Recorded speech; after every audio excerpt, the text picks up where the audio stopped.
nerds, if you're looking for real old school laughs, you're in for a treat because we've got them right here. Flip City Magazine. Remember Mad Magazine? Then it went woke? Well, don't worry. Flip City has no chance of going woke. That's right. 4 times a year, you'll get an actual printed magazine full of jokes, stories, comics, and more, all about today's pop culture, entertainment, and woke politics. Flip City takes terrible entertainment trends we love to hate with hilarious parodies of Lord of the Rings, Stranger Things, The Walking Dead, Star Trek, Hunters, and more. Trust me when I say there is nothing else like Flip City on the market. So subscribe today. It will be delivered in print, or you can even get it digitally if you're one of those wacky Zoomers. Either way, follow our link and sign up today, and if you put in midnight, you get an extra 10% off. Check out Flip City Magazine today. Ladies and gentlemen, boys and girls, it's time to take your seats and shake them! It's time for Toxic Femininity, brought to you by Midnight Edge. Welcome once again, everybody, to the program. It is that time for some Monday Night Rawr. I am your MC, Tom, and we have with us Steph, a.k.a. my nerdy home. How you doing tonight? Hi, everyone. Happy to be back again for Toxic Femme. We're so glad to have you back. You look so cute. What are you wearing? What's I was going to say, shirt? pink is your color tonight. Is that Nightmare Before Christmas? It says, it says, I don't know. Oh, it's something else. It says, I see skeletons. It says, if I had feelings, they'd be for you. Oh, I love that. Is that like a Valentine's Day shirt? That's really it's a Valentine's Day shirt. I like that. That's really cute. If I had feelings, they'd be for you. Steph, you have an impressive number of Post-it notes behind you. What are those? I was just noticing those. What are those? Those are donations for when I stream. Oh, cool. Okay. I was like, wow, she's got a lot. I need to find like a different method because it is a lot of Post-it notes. If it works for you, it works. That's all that matters, right? Yeah, it matters. It also keeps track. Well, there you go. As long as you understand it, that's all that matters, right? That's why I hate when people mess with my system. It's like, I have a system. Stop messing with it. Hey, Rhino, how you doing, buddy? Rhino. Good day, mate. We also have with us tonight, Carrie, how you doing? I'm good. I told Nina, we just moved 3 couches, my husband and I, upstairs. 1 downstairs, 2 upstairs. So I'm tired, and I have my jar of electrolytes. So, but I'm doing I good. have to ask this. Did you at any point moving these couches, was the word pivot used? Because every time I move a couch, I'm like, pivot. No, but we have this kind of running joke because when we first moved into this house, and I was moving something heavy with him then. And I just got so out of breath, and I was like, "Hold on, I can't breathe. I think I have long COVID." And he was like, and he was like, now he won't let me live it down. So anytime I was out of breath, he's like, "Oh, you got some long COVID." That's funny. Yeah, that's funny. And of course, last but definitely not least, we have Nina here. How you doing? Hi, I'm doing good, Tom. Everybody, hello. Welcome to the show. Sorry we're late. I was finishing up watching the 2 X-Men episodes that are out because we're going to be talking about them a little bit. And so I apologize to everyone because I was late because of that. But also, please make sure you smash the like, share the stream, all that good stuff, because YouTube does tend to suppress people when they stream now. So yeah, make sure you do all the good stuff of that. And we got a great show tonight, so let's go. Indeed. I think we have a couple super chats to kick things off here. Sonic X2, thank you for the $2. Says, did y'all pick up on the weird energy in GBFE? Okay, I have no idea what GBFE is. Ghostbusters Frozen Empire. Oh, okay. Looks like Sonic is chasing gay ghosts. Did y'all watch it? No, I have not seen it, so I don't have an opinion I Uh, haven't. I'm the only one seen it. here who saw it. oh Did you no, see it? Steph saw saw it. Okay, give us your opinion. I didn't like it. Aw. Tell us Yeah. why. I didn't like it. It was such a bloated movie. Bloated. To me, Too it many felt like memories? honestly, look, it felt like Jurassic Park Dominion, where there were so many characters, and then they from the last movie, and then they entered like the old Ghost OG characters, new characters, and then more characters that we were introduced to. We had to keep track of all these characters. And then I'm sorry, I just don't like the character of Phoebe. I can't stand her. Okay, like the new chick, right? Like Yeah, the and if you new. can't stand her, then clearly I can understand not liking it. See, I did like I her, do not so like her. I I didn't like enjoyed her the at new one, but all. I agree it was a bit bloated. It's very Um, bloated. There's Mm. I liked it better than you did, obviously. So yeah.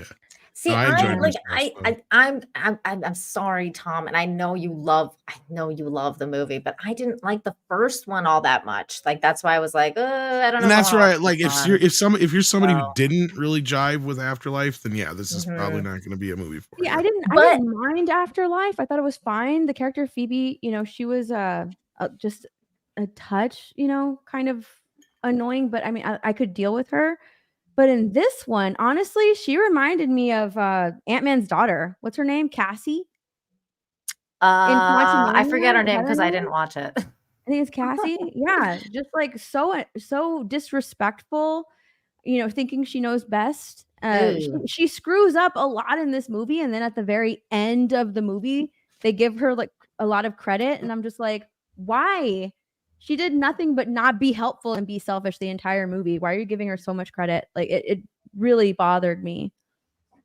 I'm just wondering, like I said, I didn't like the first one, so I was just like, I might skip this one. But then I saw the discussion going on about it, so I was like, okay, maybe I'm a little curious to watch this movie now just to see like what I pick up, because I think everybody's picking up something differently from this movie. It's a very mixed review movie so far. So because I've heard good and bad. I'm gonna have to see it then, because that's why I watched Barbie, because people I respect had very differing opinions on that movie. Mhm. And that's always interesting to me, more than whenever everyone's like, oh, this one sucks or this one's great. Well, when everyone's like it sucks, and you're like, okay, that's an easy pass because it's just like whatever. When everyone's like, oh, it's great, then you're like, oh, okay, well, it's great, then I should probably watch it. But then when it's like mixed, you're like, well, I got to make up my own mind, I Well, think that's the best thing I I don't can know. say. I wonder if because I'm seeing a lot of people saying that like they like it because it's in the it reminds them of the cartoon. Like Yes.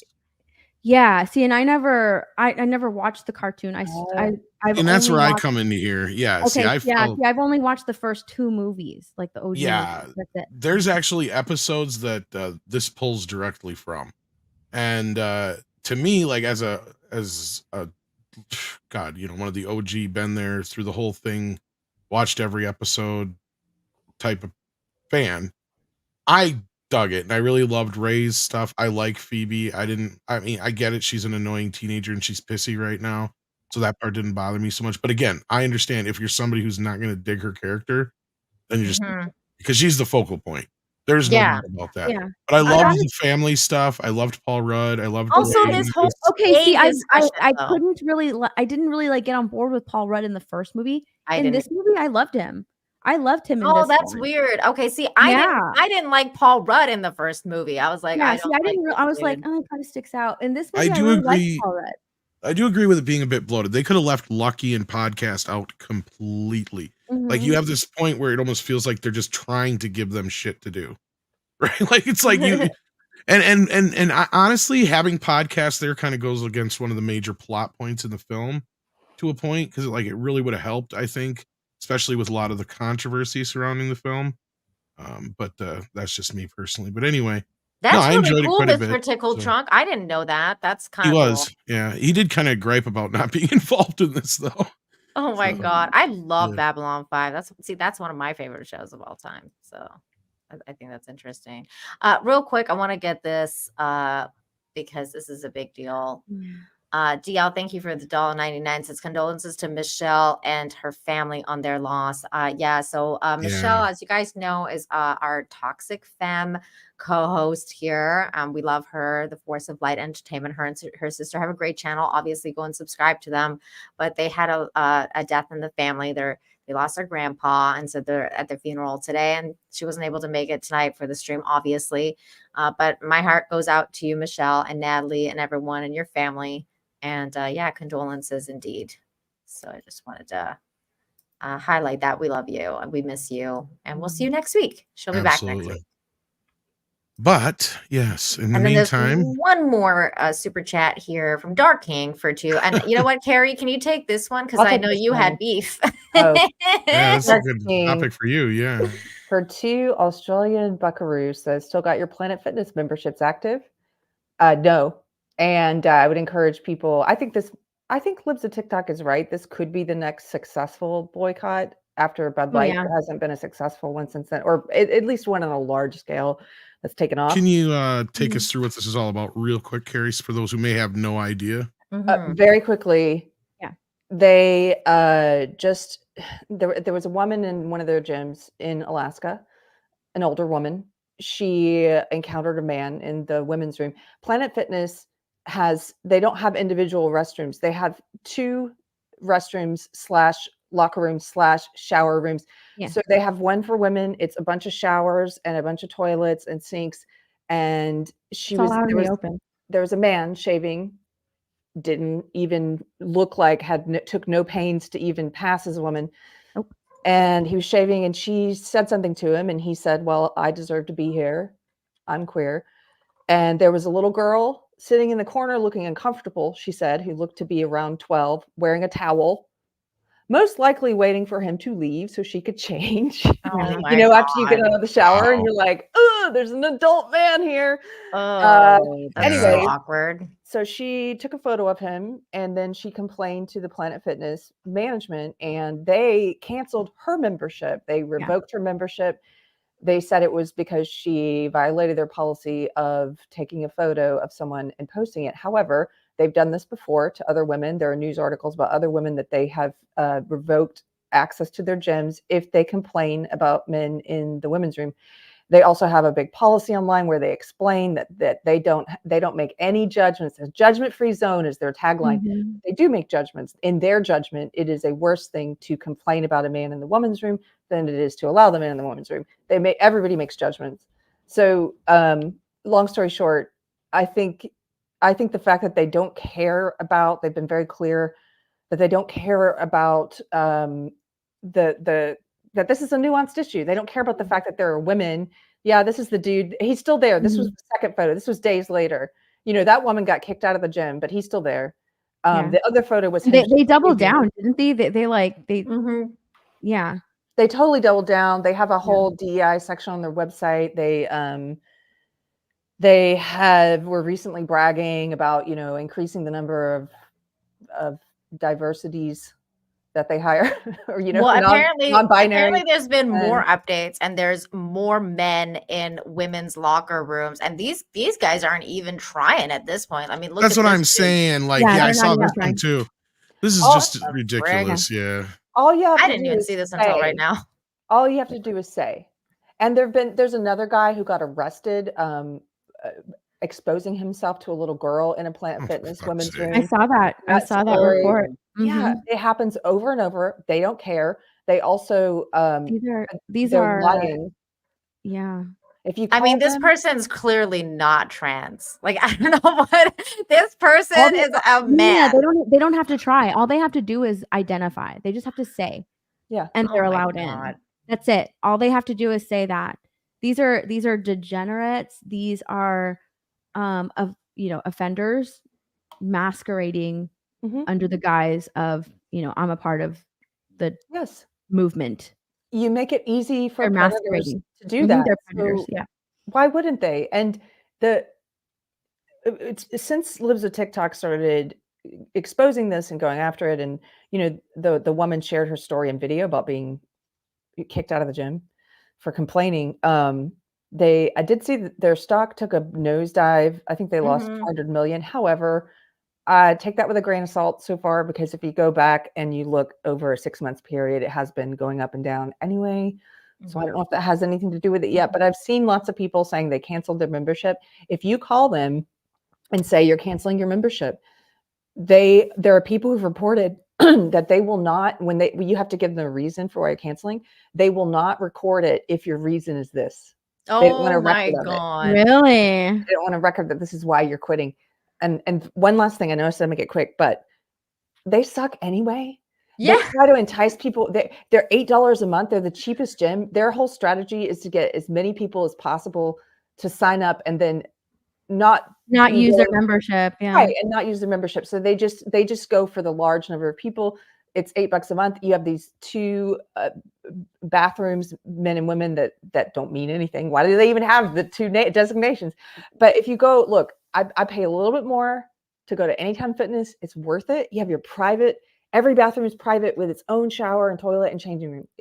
It's private, individual, and it also, because it's priced a little bit more price prohibitive, you're not going to encounter some of the crazy people that you do at a Planet Fitness. Like, I know people have had encounters with homeless people screaming at them and trying to attack them at Planet Fitness. Like, Well, the craziest part to me is that there's so, like, about gyms in general, like, there's a lot of people that like go and sign up for the gym and then like never go. And then it's like, and things like this will happen. And then they'll be like, well, I'll just cancel my membership because I'm not going anyway. So I might as well. So I just feel like I wonder how many people are like not even really going. And then they're being like, oh my God, this is It's like happening there streaming too. services. Yeah. Exactly. And then they're like, okay, well, I'm just going to cancel my membership. Because I think I would do that if I was like a member of somewhere. And then I realized, oh, like, I don't even like necessarily use the service, but like, what's going on here? I'd cancel. I'd be like, no. But Plus, I'm not a member of this gym. So plus, according to members, they have these things at Planet Fitness where they try to entice you to come in and work out by having pizza and bagel night. Like, after you work out, you have a pizza. It's like they're trying to sell bagel night at yeah. the gym. What? And pizza party. It's like, come on, man. Like, it's not. It's like, oh my God, Carrie, I heard about this in LA. It's called causing repeat customers. Yes. I know, because I heard about this in LA where they were having like beer yoga, where they would like do yoga classes, but they're drinking beer at the same time. And I'm like, this is literally like the antithesis of what you're supposed to be doing when you're doing yoga. You're not supposed to be drinking beer, you're supposed to be drinking water and keeping hydrated. It's like so crazy. Also, if you go and look up their 2 biggest shareholders, number 1, BlackRock, number 2, Vanguard, and it just goes on from there. So they don't really care. I don't think at the end of the day they care more about DEI and they care more about ESG scores than they do about women or girls feeling or anyone really. They don't care a shit. Just care about their reps. I mean, that's the unfortunate thing that's happening all over the place. And next week, we're supposed to have a great guest so we can talk about the gaming industry and how it's being affected on the DEI side. So next week will be an interesting stream where we'll be talking a lot about this whole DEI situation and gaming and all that stuff. But tonight, we're going to be talking about X-Men and woke stuff. So let me get this last super chat here from T. Neal. Thank you for the $2. It says, these seem like small gripes, though, considering. I think that he's talking about Ghostbusters, not this came when we were talking about Ghostbusters, not the Planet Fitness. Small gripe for a 12-year-old girl to have to sit there with a mitt. No, I'm kidding. Yeah, no, he said this one when we were talking about. Yeah, I saw that one coming. Thank you. So, not to mix up T. Neal's super chats, but thank you so much for both of those very much. Okay, so let's get into the X-Men combo a little bit here. So X-Men 97 came out, I think, last week. That was actually the best part of it, was that they kept that theme. They released the lyrics for it. They did? Yes. It's na na na na na na na. I fell for that, Tom.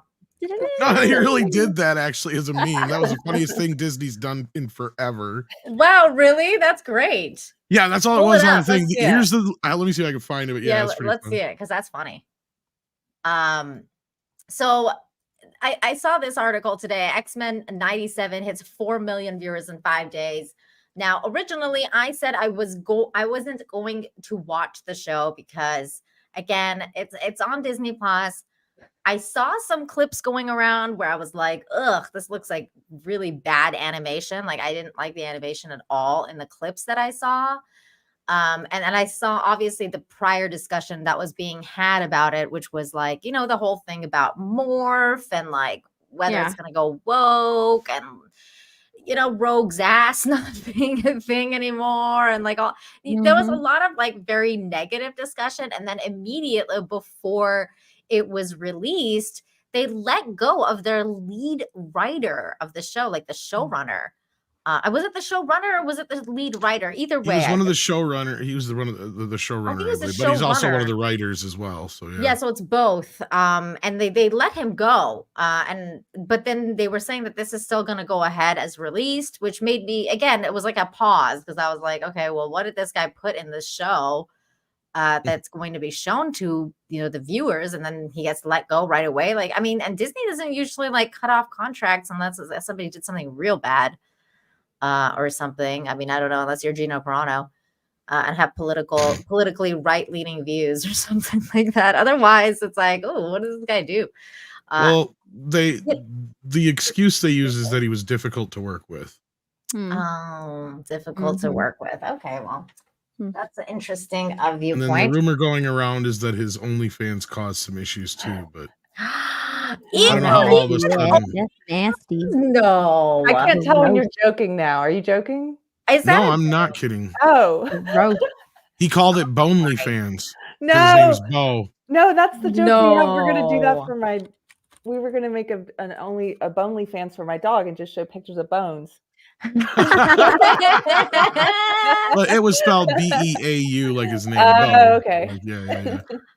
Oh my god. But I don't know. See, that's the thing. There wasn't anything all that degenerate on his OnlyFans that Disney would normally have a problem with anymore. So that's what makes me question what is going on here. It's kind of weird, but yeah. But then, like, again, all of this stuff that was leading up to the release of the show made me just be like, well, maybe I'll just like either skip this one or wait until people, you know, say what they think about it. Because a lot of times a lot of people I trust will be like, nah, this is good. I'll watch it, blah, blah, blah. So far, the discourse around the show, as far as I know, from the fans of the X-Men who've been fans of either the comic books or the series, has been a positive one. There's only been 2 episodes released, and people have had a unanimously pretty positive experience about it. Hello. Then I saw this article, but then I was just like, I don't know if I want to still watch this because it's Disney. Ugh. But then I saw this article and it says Hollywood director argues X-Men 97 chose to adapt the trial of Magneto in order to take a swing at MAGA crowds. So it's MAGA-neto? It's MAGA-neto. That's good. Oh my gosh, that's great.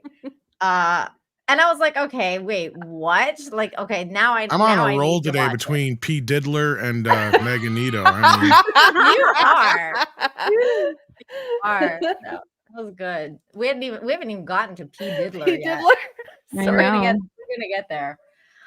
So then this was it came up on Bounding into Comics, and I was like, okay, well, I want to check out the show now to see the discourse about this made me want to watch the show, so I can be like, okay, is it like, are we being pushed like this kind of message to when I watch this show? I want to see for myself. It's the same discussion that we were having about Ghostbusters previously. Like, is there gay ghosts in Ghostbusters? I'm going to have to watch this for myself to find out. There is.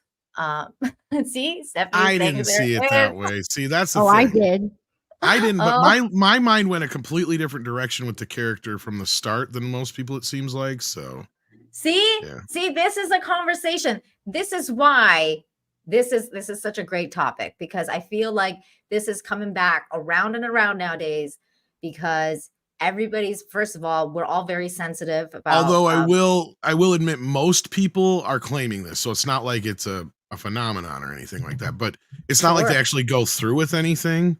See, and that's where I didn't see it at her first. Spirit from her body so she can touch the ghost Tom. She doesn't touch her though. There's no touching involved. They don't even bring that up. That's not any. That's what people are reading into it, and that's the problem. And here's where I think there's a piece of the story missing, because there's big chunks of this movie. I feel like there's a lot missing from this story. I feel like they cut a lot. Like it feels like they cut a lot from the script. That's why it's so. And that's what I was getting to, because like here's an example in the trailer. You have Lucky getting frozen all the way up through her eyeballs, and Ray explains what happens. Like you freeze, and the last thing you see is your eyeballs freezing, and you're dead. Right. So I think that. Well, here's my point: is I think there's an entire sequence where Phoebe figures out she has to thaw her out, figures out how to thaw her out. We're not seeing that whole sequence. They cut that whole thing out, because like you see her get froze up to her hand, and then they cut away to something else, and then they cut back to her on the floor.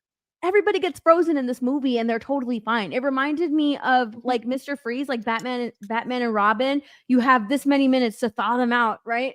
That's what it reminded me of, because they get frozen and nothing happens to them. The dude arm gets frozen. Like I was like, oh shit, he's losing that arm. That arm's getting chopped off. No, he's just in a sling in the next scene. That's weird. Well, here's the thing with the whole girl gets frozen, right, Tom? Like the girl got frozen. She's frozen. And I'm thinking that must have been terrifying for her. She's young, right? She's still young. It must be traumatized. No, she's totally fine. There's a bicycle coming. Like what is going on? Well, that bothered me. Lucky shouldn't even have been in this movie. That's a whole nother conversation to be had. But like my point was, I think there's a scene missing, because she actually brings it up earlier in the movie about, have you guys tested it on a living thing? Because there's this machine they have that can separate the entity from haunted items. And we should have said spoilers ahead of time, but let's just say that this comes in. She does actually use it on herself later. There has got to be a section somewhere where she tested it on something live, because when she brings it up the second time, she says that it is. She says it like it's a certainty that it isn't fatal.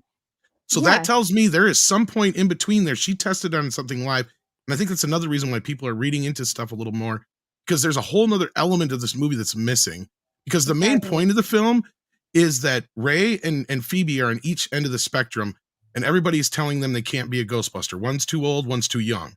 And they have a kinship, right? Like he almost becomes like a surrogate grandfather to her in the film. And in that, like she starts asking him questions like, "What have you ever thought about what it would be like to be a ghost?" And he answers it, and so on. So there's already these things planted throughout the film, and you even have this scene earlier on that I think people are overlooking, where Phoebe is trying to like communicate almost like ET form with one of the little Stay Puft guys, but then Podcast comes in and smushes him before she can. So even before any of the other stuff happens, it's pretty clear that she wants to connect to the ghosts somehow, right? Like she's very curious about the ghosts in general. So I think that's kind of lost in the whole thing with this. Oh, these two want to screw, right? Because it doesn't follow through with anything there. That's the problem. I didn't look at it that way at all. Like communicating with ghosts. And that's the other thing too. I looked at it as she is completely alienating herself from her family, and she is looking to belong somewhere. And that's where she belongs. That's where she feels like she belongs, because she is pushing her family away throughout this whole movie. You know, and she finds this one ghost and she's friendly and she talks to her, and, you know, they build this friendship, and she's like, I want to be a ghost now. It's not so much that she wants to be a ghost. I think she's just curious. You know what I mean? See, and that's where I think people are jumping to this major conclusion, because it's all over this supposed crush she has with this girl. And I didn't see that there, because I was going down the road of, not to get into too deep into spoilers, I thought that there was something else going on here with this girl from the start. So I'm looking for a trigger moment where I'm going, okay, she's either screwing with her or something like that, because from the very start, I thought it was going to be Egon there playing chess with her, because clearly that's what she went to the park to play chess for, just in case. And as soon as it wasn't Egon, she clearly got upset. I thought for a bit it was going to be an evil entity tricking her. So my mind was going in a completely different direction. And then I also, like I said, I was picking up on this idea that she's very curious about ghosts in general and what it would be like to be a ghost. So I was just thinking about all that stuff. Everybody else is going these other Was there places with it. people identifying as ghosts by any chance? No. Okay. Like, and that's the weird thing is there's no other woke shit in this movie, so I don't even know why that even if I was if just it's part of joking. the It was movie, a it would be terrible there. joke. Yeah. No, I'm but not it's talking just, about it. I'm not talking about it like being woke. I'm just saying it was a bad movie. I didn't like but what it. I see it is a lot of people gay coding here when that's what the shippers do all the time. Well, see, that's the thing. It's not clear. So like with the shippers, they'll be like, oh my gosh, yes, Phoebe and this one ghost, right? They'll never be because she crossed over or whatever. And that's the other thing, because it's kind of like they're leaving it like open-ended. Like, wow, you would only separate yourself from your spirit from your body, like for somebody that you love or somebody that you want to really, really connect with, right? Otherwise, why on earth would you take the risk like that? Because maybe possibly something is missing from this movie. She is technically the first person to ever attempt to do this. Right, and that's what I'm saying. I think there's another scene there. Yeah. So if there is some, but I'm going on the movie as it is in theaters right now, nothing missing. Why would you? So was I with my interpretation, and that was my thing. And I think the reason she'd risk that, and this is the other part people are overlooking, and this is where I don't get why people are thinking they're trying to be together.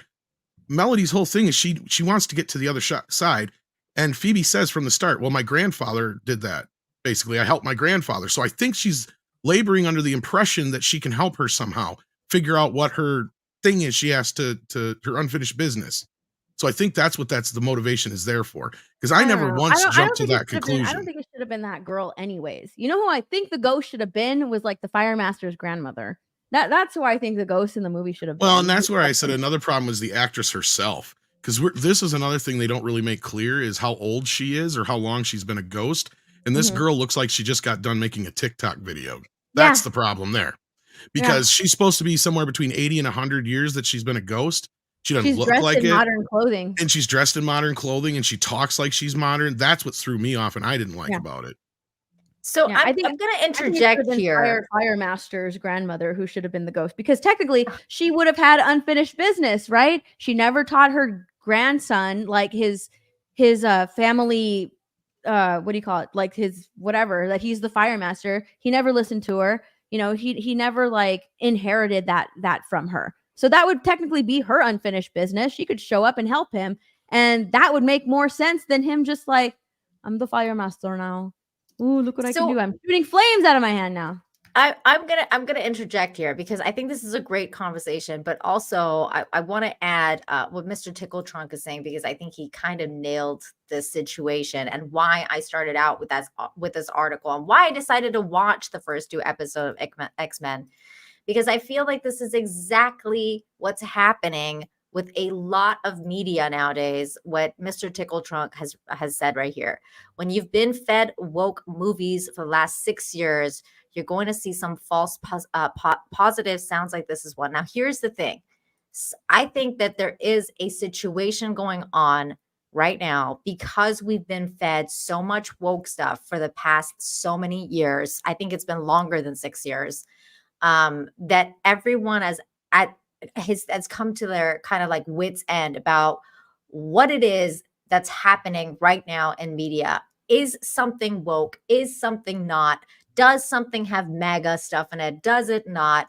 I mean, this was a conversation we had the other week with Tom, where you were talking about how you saw stuff that was like, you know, kind of like MAGA jabs at MAGA, I should say, in Dune. And I didn't agree, but it was just a certain thing that you saw. Now, I'm not saying that you like what you picked up was not there. I'm saying you picked up on something that it could be there. And it's just something that I didn't pick up on.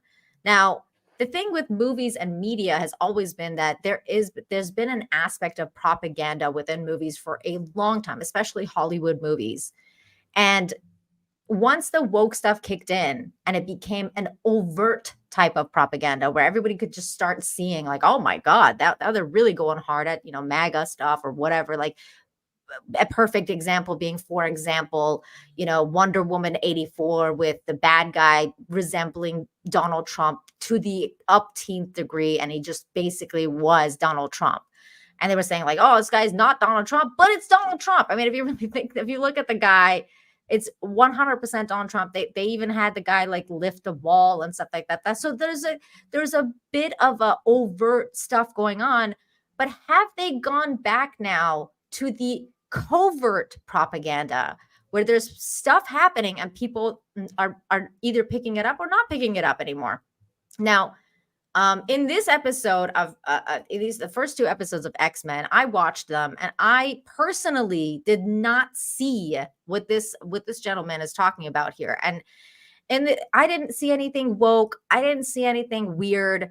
I can tell you that like on the first observation of X-Men, I thought there was a couple of things. There was a couple of issues with it for me, namely being the animation. I don't think the animation is as good as X-Men, like the original series, especially when it comes to character animation. I just don't like the character animation in this versus the atmospheric animation, which is a lot better. It's very good. The background, the surroundings, those are very good. Character animation, not so much, especially like, Rogue's design. And I just didn't like, I don't like Wolverine's voice. Wolverine's voice sounded really weird. So there's just certain a lot things. older now, so Yeah, that's also true. I didn't like Rogue's voice. I thought Storm sounded great. Storm looked cool.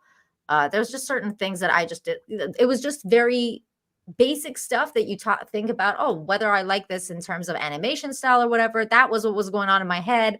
Not am I being fed, propaganda about MAGA or things like that.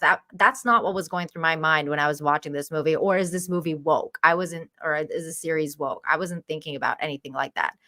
So this article talks about what they took from the comic book and how they turned it into the show. This is directly lifted from the comic book in the show.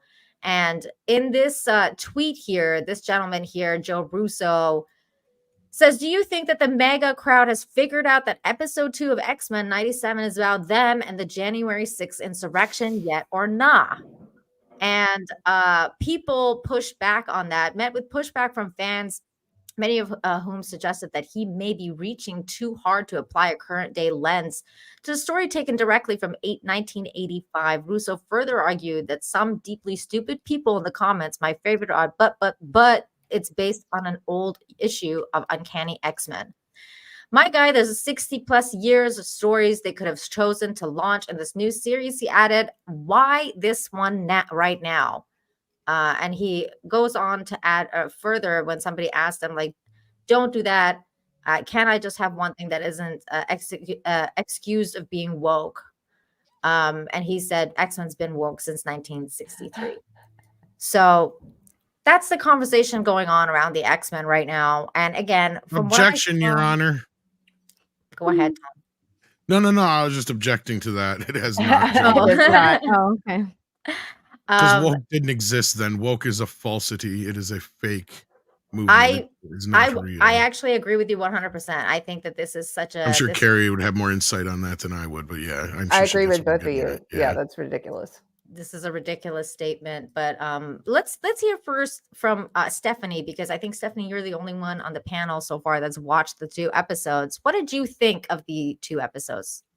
Okay, so I did watch both episodes. I wanted to give them a fair shot. I watched a little bit of the X-Men original cartoon with my brothers growing up, so I need to rewatch it because I have all the box set. I have like the series. I need to go back and rewatch it all to refresh my memory and remember what it was about. But I agree with you on the animation. That's one thing that I freaking hated with this. Like, original series did it a lot better. It felt more grounded in animation, whereas this felt and looked really cheap. It just did. I don't like Storm's look in this new X-Men. Everything else was fine. Like, I like the story so far. That being said, I did see the January 6th references, and in fact, okay. Yeah, I actually did a live stream, watch party of this, and I caught onto it like right away during my watch party. I was like, oh no, January 6th, because it does show like, and they call it an insurrection in the actual anime in the show. I think they call it an insurrection like 2 or 3 times actually.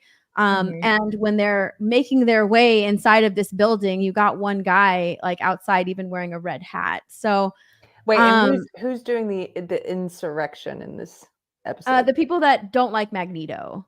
Okay. Yeah, they're against mutants, the anti-mutants. Because the anti-mutants. Okay, that's what I assumed. Yes, the anti-mutants are the ones because the biggest. The bigots. Because basically Magneto being the leader of like kind of like the opposite of Charles Xavier, he's giving himself up because he wants to be the new leader of the X-Men because like the Charles Xavier is now in his will. He wanted him to be his successor. Yeah, he's now dead. So he named him in the will saying like, you know, like I'm leaving the X-Men and like my school and everything to Magneto, which is shocking because they've been like arch enemies for a long time. So it's, you know, I think that's the overall story so far, whether that's real or not, you know, that's really cool. It's a really cool X-Men story actually to adapt. I didn't mind it at all. But I didn't see what you saw, Stephanie, because I saw everything in the realm of the X-Men, like as it was shown with the X-Men. So I didn't put that modern thing that, you know, like you and this other gentleman did. I wasn't either. I was actually enjoying the show. Yeah. I was really enjoying it. But then like when they did that, I was like, you're like, oh, yeah. I was like, wait a second, was that guy wearing a red hat? Like, that's what propaganda is, right, Stephanie? Because it's so subtle. Like, it's very subtle. Things. Yes. So when you said covert, I'm like, okay, well, yeah, it's very subtle in this. And when the episode was over, I was like, okay, well, you know, because they put out these 2 episodes, and I was thinking to myself, okay, let's see if this will pull us in, right? Because I was also hearing that the show was really good. So I was like, I want to watch it. I'm going to watch it. I loved the first episode. I just don't like the animation. That's the thing that I did not like. The biggest criticism was the animation. I'm not a fan of it. And then the second episode went in, and I'm still like, I'm watching it. I'm hooked. It's really cool. But for whatever reason, like when they started doing that, you know, Magneto was getting told off by, I think like these 2 white men and 1 white woman, and you know, they're they're standing above him, and in no way does Magneto represent Trump. Because he is the leader of the mutants now. And this one guy was coming in. Remember, he was supposed to shoot Magneto, and he misses, and he shoots Rogue. I mean, not Rogue. Storm. He shoots Storm, and when I saw that, I laughed. I was like, "Oh no, the white man shot the black woman!" Oh no! Oh no! Oh my God! You know that this is interesting, and I'm seeing a lot of people talk about the animation being bad in the chat as well. I think collectively we all think that the animation could have been better, which is really sad on its own because you guys have to understand this is Disney Animation is making this, so. Like it just shows how far has like Disney. They technically made the original show too, just so you know. But yeah, I mean, technically yes, but again, it just shows like how far Disney animation has fallen because I feel like, I mean, anything Disney animation used to be so revered. I mean, we all were waiting for the next 2D animation to come out before like the whole Pixar craze came in. But now it's just like this really cheap looking, like it honestly feels like the soul is gone. Like that's how I felt when I was watching this. That's the problem. I think in going back to the show, I think that like I also saw some people referencing that Wolverine and Morph were like forming some gay relationship, and I didn't see that in the show. I didn't see that in the show. I was just like, okay, well, Wolverine is upset, you know, because Jean and Scott are going to have a baby, and he's sort of like, you know, and that was actually really like similar to the old X-Men. I actually like that dynamic a lot. You know, he was just kind of like giving, he likes to like nudge at Wolverine and push at his buttons, and then like at the end he's there for a friend, right? Like that's what I saw. I didn't see the gayness, the gay undertones in that relationship. But I did see the January 6th. I like hardcore picked up on it. Like the Oh fact that my they called it an God. insurrection like 3 times. I was just like, oh my God. Now let me ask you this, Stephanie. And Do you I think thought when I saw that, I was like, oh, okay, so they didn't even wait until like the 3rd or 4th episode to sort of like flip the script. They're doing it in the 2nd episode. Okay. Because I was thinking they put Sure. out these 2 episodes to hook people in to continue to watch it. Mhm. But when I saw that, I was like, well, okay. Maybe, and I even questioned myself. I was like, maybe I'm reading a little bit too much into it. But the fact that Sure. like we called it an insurrection, I went back and looked because I was like, did my mind play a trick on me? Was the guy wearing a red cap? Yeah, he was wearing a red cap. Sure. So I was just like, yeah, I can see that. I can see the little. Now, let me ask you this, because this show is technically made, I think, for returning fans of the X-Men, because this is definitely a sequel where we grew up, the people who grew up on the X-Men animated series are now tuning in to watch kind of like the sequel, whereas so it's not one of those shows where it's restarting the X-Men for the new kids growing up, not knowing what the X-Men are. So I think in that sense, it's also really interesting to note that this show is mostly probably being watched by adults, and therefore it's a lot more likely that they're going to pick up stuff like this versus if it was a show that was kind of very geared towards children, where it's like, they're not gonna pick that up, but the mom and dad might, but they're not. So do you guys think that that's also the case of like, let's put these subtle kind of like, propaganda items in there, like trickle it out in there for the adults? Yeah, Here's 100%. Also what I think is I just saw an article on Decider where they say, yes, it was definitely purposefully about insurrectionists on January 6th. Okay. And the thing is, the people who buy into that propaganda are so dumb. They have to literally spell it out. They have to call it insurrection. They have to put a red hat on someone, like Steph says. They have to really be over the top, trying to give you a point of view and say, look, these people who don't like mutants are just like MAGA. They have to really force feed this propaganda. Whereas if you look back at entertainment that happened to deal with good guys and bad guys, but there wasn't this insertion of modern day politics into it. If you look back at Star Wars, for example, these people are so dumb, they can't tell that they are the Empire. And it wasn't written to say, it wasn't written to say they're the Empire. Woke didn't even exist then, but they cannot read subtext to something, possible subtext, unless it's purposefully inserted and spelled out and obvious, or attempting to be obvious, so they can see it and go, aha, look, yes, the bad guys here who hate mutants, wow, they're just like, are they just like MAGA? I guess that's just the Trump people are the bad guys.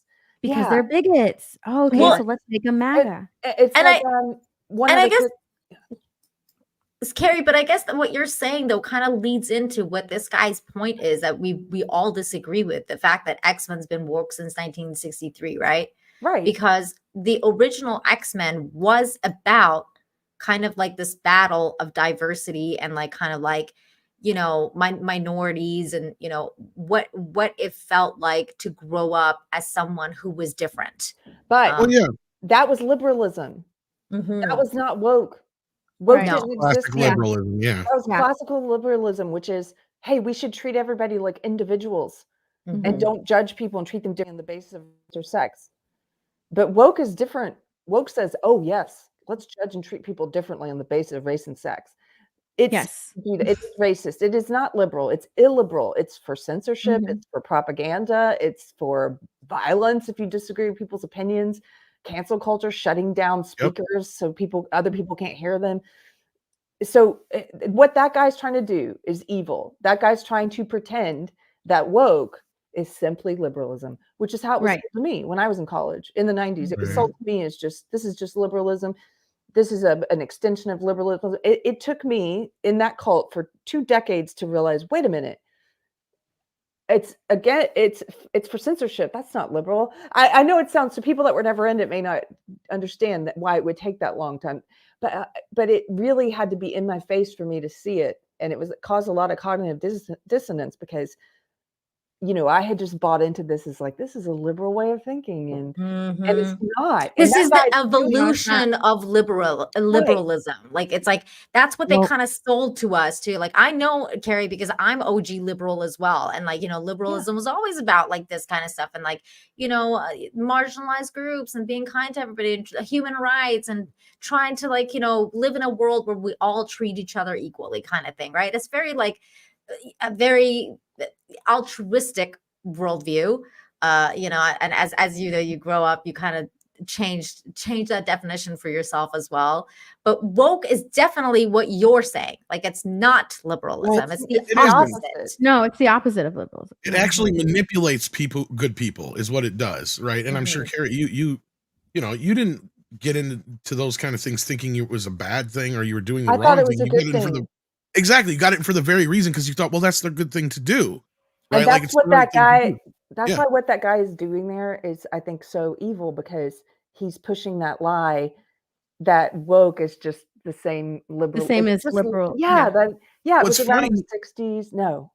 You referred to it as a religion, and a lot of what you just explained to me sounded a lot of what the struggles people who were trying to get out of Scientology, for instance, were dealing with, right? Oh, Like, yeah. so it's very similar there, and I get exactly where you're coming from. And that's the other thing that bothers me too, is because I'm going to have to stick up for Bryan Singer here in a way.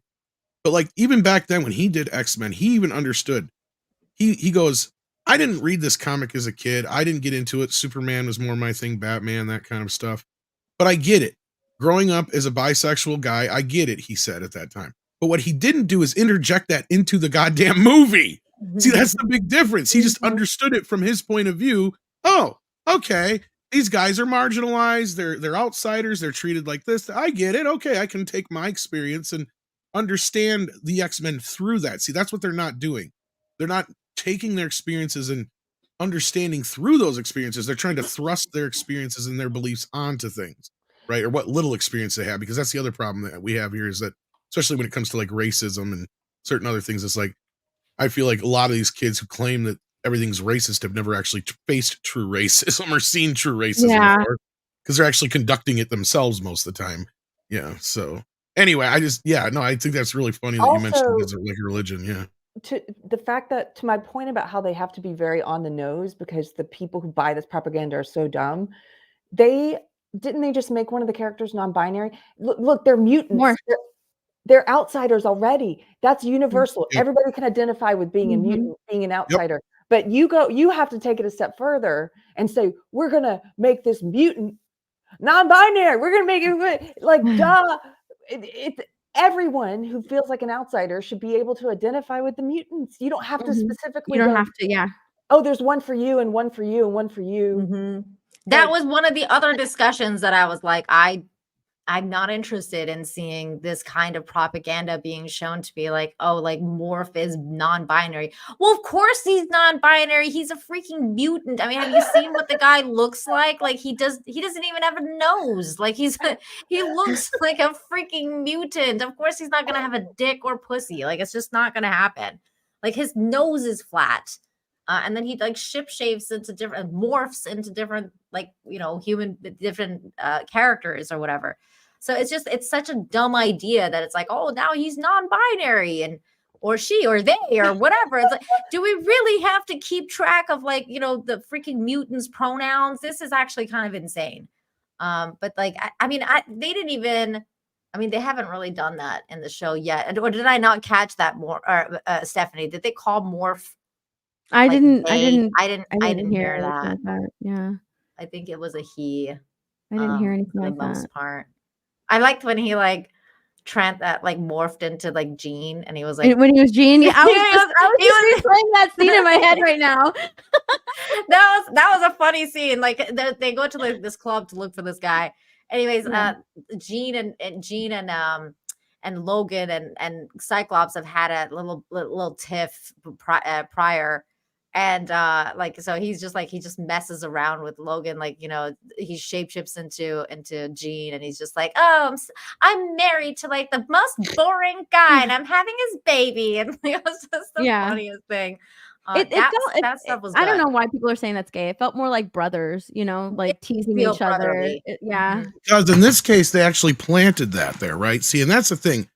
Not to compare it to the Ghostbusters thing, but nobody's out there really talking about in the press with this, or they're not boasting about it in the papers and stuff. And that's where I'm like, okay, because the first thing they said about this thing is, oh yeah, by the way, he's gay or non-binary or whatever. That's his description. It's like, that's the most important thing about this character. Right, exactly. Nobody cares. I feel like they have to say that, right? Because this is on Disney Plus, so they have to give the woke kids who subscribe to Disney Plus like something. Here, yes. Look, see, it's special. Yeah, you watch the show. This is Morph. Like this dude. I mean, he's as mutant as gonna get. Okay, this dude, like, I wouldn't be surprised if he's like doesn't have a sex. Okay, like he literally morphs into either male or female. So it's like, really sure. Okay, like, yeah, he doesn't have a sex because he's literally morphing into either or. Of course, that's part of the show. That's so dumb. But okay, so then the question becomes, are we becoming super sensitive? I mean, like us here, I feel like maybe we are a little bit because we are so in the zeitgeist. But is that happening to everybody else? Or is everybody else like are the normies? I hate to use the term super sensitive, and this is somebody who's been on the other side of this for the last 2 days, where I've been saying we need to chill out a little bit and quit seeing gay ghosts everywhere, like literally in this case with Ghostbusters. But but at the same time, I don't want to call anybody overly sensitive because we have been browbeaten by this shit, right? And that's why I totally understand Steph's point of view, right? Like, because we live in a world now where we started like a few years back where we had these people that were coming, like we had to defend a Star Wars movie we didn't even like because everybody's like, oh, Poe and Finn are gay over that jacket thing. It's like, are you serious? Like, where do you get that? That is something that is obviously not gay. They are obviously and I get that, friends, right? And we've come to this point now where it's so ambiguous. I went and saw this movie with a friend of mine. He was just a normie of normies, okay? And even they said, so was she gay or something? Oh, yeah, like the most normie person. So if like a completely just regular ass person goes and see this movie, and this is why I hesitate to use the word sensitive in this case, exactly, because it's not just I agree with you, Tom. Thing. Yeah, I agree with you, Tom, because this is how I felt when you brought up that Dune thing. Because even though I don't necessarily agree with you, I can see why you would see it because of stuff like this. Because this guy is coming out and here being like, I think they did it because of this MAGA thing. Steph is saying they did it because of this MAGA thing on this episode. I didn't see it that way, but you guys do. So, like, is that wrong? And I think you're right, Tom. We have been browbeaten over with this shit. So, I don't think people are hypersensitive to like all of the. I mean, they could be hypersensitive to all of the woke stuff. Obviously, like even regular people nowadays are just like. And the definition of it, yes, they've taken it a bit too far. Right. I mean, all of these movies are bombing. Nobody's going and seeing any of like the Marvel movies because they know it's going to be shit. But I think that it's also that like people are just over it with like these like bad writing, with bad writing. Now, I didn't see that tweet about the guy saying that like, oh, our second episode is MAGA. I actually didn't see that tweet until like the next day or a couple of days after I actually watched the show. And you already saw the. And I had already seen that. I was like, oh yeah. Well, I see it. Yeah, I'm gonna do an analogy just quickly. Sure. Handmaid's Tale. So I love the book Handmaid's Tale. I love Margaret Atwood. She's one of my favorite writers. And isn't she great? I love. And the thing is, the woke try to claim her, right? Oh yeah, she hates that. Do. Yeah, and she is not. She's one of the people they call TERF now in some cases, or she's aligned with the wrong people. But they try to claim her, and they try to claim that story, and they completely miss the point of the story. They in season 2. So season 1 they had to go based on the book. So you didn't see as much. You saw some heavy-handed stuff where they were trying to make it about Trump and MAGA. But in season Oh, 2, God. there was no book to follow. So there was just a freaking woke wonderland. They just made up all this. Ooh. And it was so heavy-handed, like this is described as. It was so heavy-handed where, again, because they had to telegraph this to dumb people who buy this propaganda, who can't see subtext otherwise. They really, in a heavy-handed way, tried to make it about Trump and MAGA. And I can believe people just eat this up.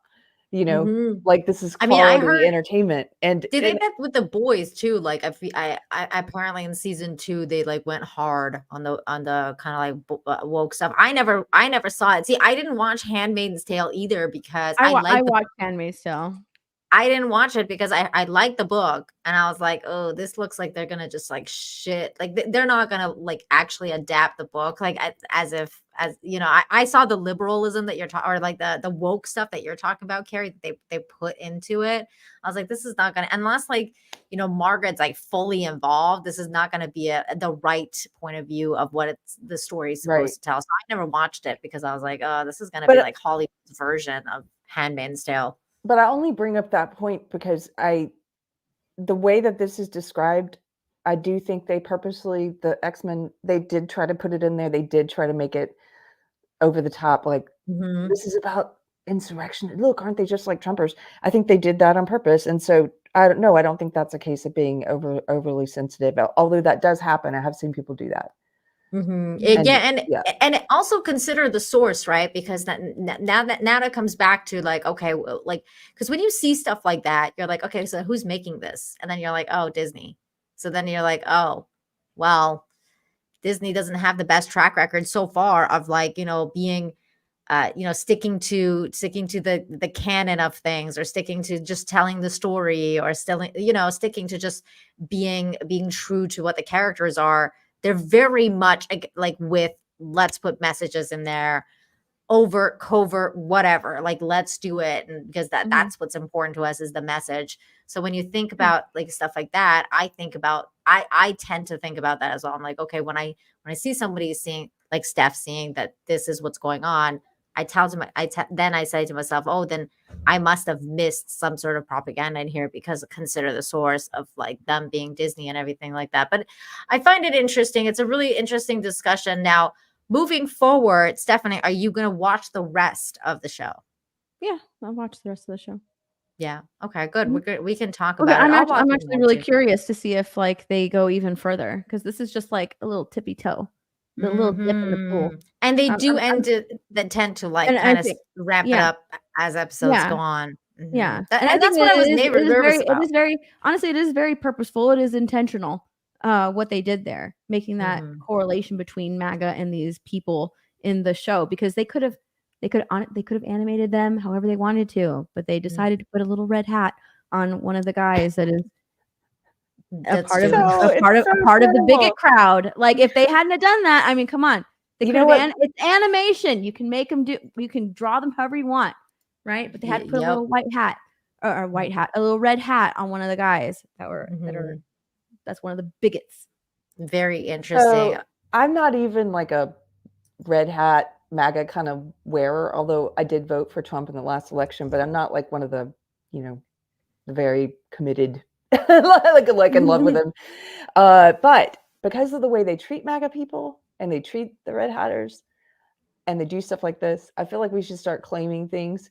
So here in Texas, we have a very popular chain of stores called Buc-ee's, and all the beavers, the mascot, wear red hats. Oh, and so I've started calling them adorable little deplorables. That's great. They're trying to put so many negative representations out there of the MAGA red hat. So I'm like, hey, look at Buc-ee. Buc-ee wears one.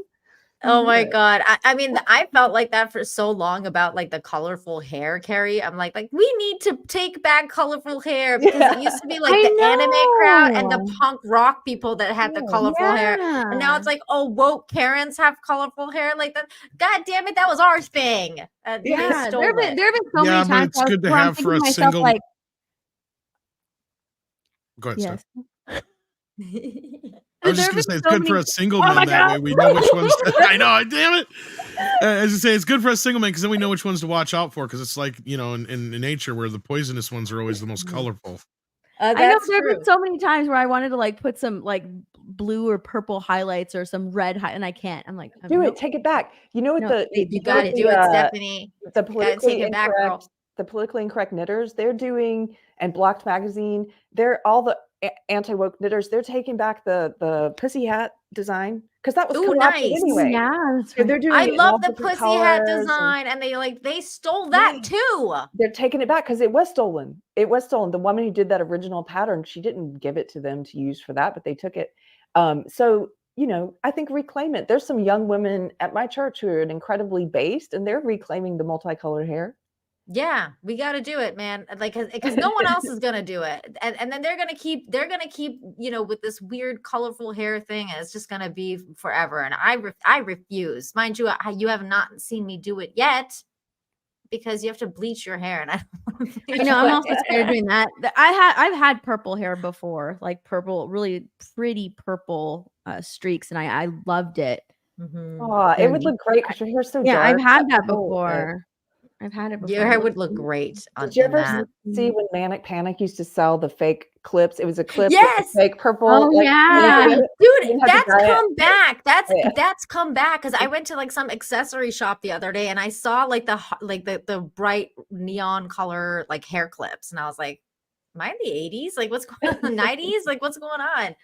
No, it's early 2000s. That's the style right now. That's true. That's the early 2000s. Yeah. Well, also 70s is coming back. Gen Z is like, and what is it? Gen Alpha. They're bringing back the early 2000s looks. They totally are, but also 70s because bell bottoms are back. Massive parachute pants are back. They were back in the early 2000s, if you remember back. Yes, like, that's with true. The style. Bell bottoms Yeah. came back then for a little while. That's true. They did. Wait. And like overalls are back. Cargo is back. Like Cargo's back. Time. Yep. I was like, what the fuck? Everything's cargo. Which I don't mind. I mean, I like cargo, but it's just it's funny that everything, the fashion is cyclical, so it always comes back. Let's get to some of these super chats because we still want to talk about Sydney Sweeney, of course, the hottest lady around. T Neil 89, thank you for the $5. Ha! Can verify, Nina, I'd live across the street from one before they were trying to advertise nude yoga. Oh, like the beer yoga. Planet Fitness? Mm-hmm. No, like the beer yoga he's trying to talk about. He can verify that there's beer yoga going on. Real quick, also, we had a big spread chat here, $20 from Retromeister. Kara, do you want to get this one, please? Retromeister for $20. Thank you. Says, evening, ladies and Tom. The X-Men were supposed to be an allegory to all oppressed groups. Yes. To say that Morph is not binary just robs him of his character and takes away the allegory itself of what is a mutant, aka cultural segregation. Yep. Yes, I completely agree. That's the whole point. That's the whole point. They're an allegory for any outsider. Yeah, exactly. And that's what I tweeted out initially when they first said this stuff. I'm like, X-Men was always an allegory for insert your thing here. Yes. Right. Yes. And at some point, everybody has always felt like an outsider in some way. Right. And once you start putting labels on it, then it starts to exclude more people than it helps include. What a great way the funny part, Tom, for me was like, yeah, I was an outsider when I moved to Canada, and I was like, you know, the only Persian girl in my school, like one of the only 3 Persian girls in my school. And then like there was no other Persian people there or brown people or anything. And so like I felt like an outsider then. But then I felt even more like an outsider when I was the only anime fan in my school. I felt more like an outsider then because I was like, this, and everybody would make fun of me because I had like Sailor Moon stuff that I liked. And like they would just make fun of me all the time for liking Sailor Moon. It was like nonstop. And I felt more of an outsider for being an OG anime fan than being an immigrant like all my life. It was the craziest thing. So I think one of the biggest things in X-Men was that they're actually kind of like an allegory for like nerds and how nerds would feel among like regular people wanting to, you know, have like they were fans, whether you're a Star Trek fan, Star Wars fan, you know, like comic book fans, all of those people were treated so differently in school. Well, exactly. And that's where I said once you start putting labels on it, then you start to exclude people from being able to relate to it in that way, or at least, you know, on any real good level. And then you have the other side of it too, where it's like, okay, so are you saying that bisexual people are fucking mutants? Oh yeah, good. You know, like good. they Yeah, don't even good think point. about that shit either. Good They point. never Yeah. do. Yeah, are you Never saying do. gay people are mutants? Because that's kind of fucking weird. That was like the okay? orc thing, right? Like orcs represent black Yes! people. It's like, says fucking who? No one Like, ever you? said that Yep. until you You said that. racist bastard. Like, Like that is so weird. Oh my god. Go ahead, Stephanie. Jason Webster for $5. Dune Part 2 2024 will very soon cross 600 million worldwide. It will pass the break-even mark. I love Wow. Dune Part 2. That's great. I loved it. Could have Saw been it 3 better. if times. they hadn't screwed up the ending, I would have liked it. I but yeah. know. I want to like it more too. John Thomas, thank you for the 10. Says key phrase. He's difficult to work with. Jeff Hicks on of WCBS said it is good to have the guy. Said it is good and the guy is faithful to original. Some of this political stuff sounds like PR people. It sounds like Witcher. I'm guessing you're talking about X-Men, right? Like we're talking about X-Men. Yeah, it just so happens that DeMeo also did work on The Witcher.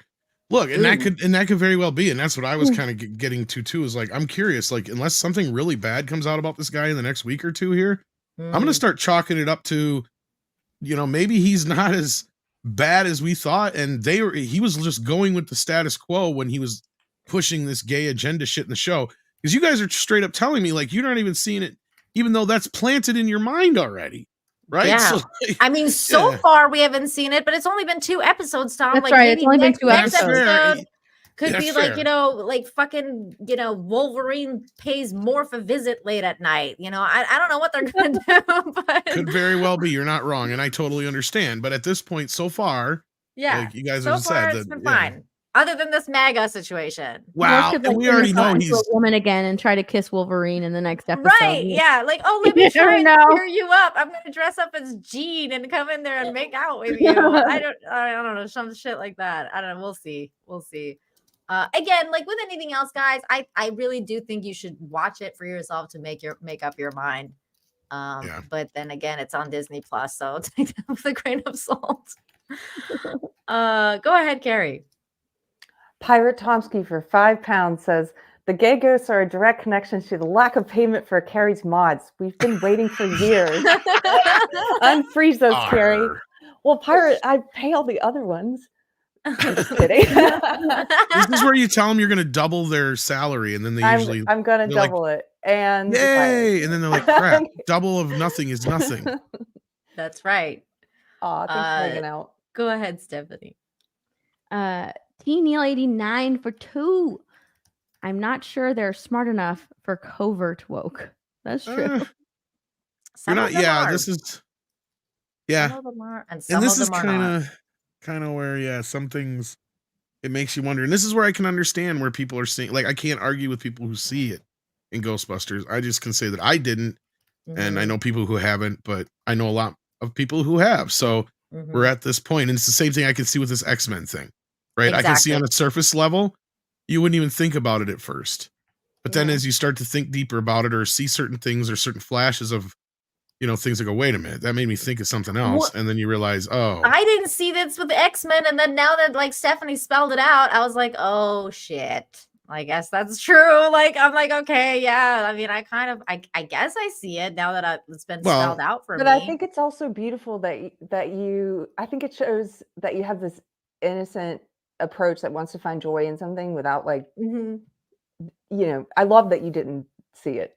I love that. That's me. I do want to find joy in things, you know. It's so funny because I'm actually rewatching Avatar the Last Airbender, like the series, the cartoon series right now.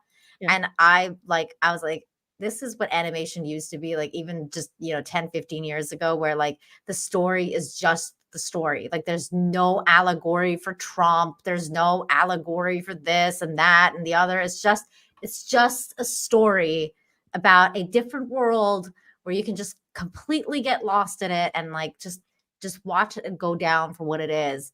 And it's just such a beautiful story. And I always recommend it to anybody who hasn't seen it. It's very beautiful. That's definitely doesn't have any covert or overt stuff.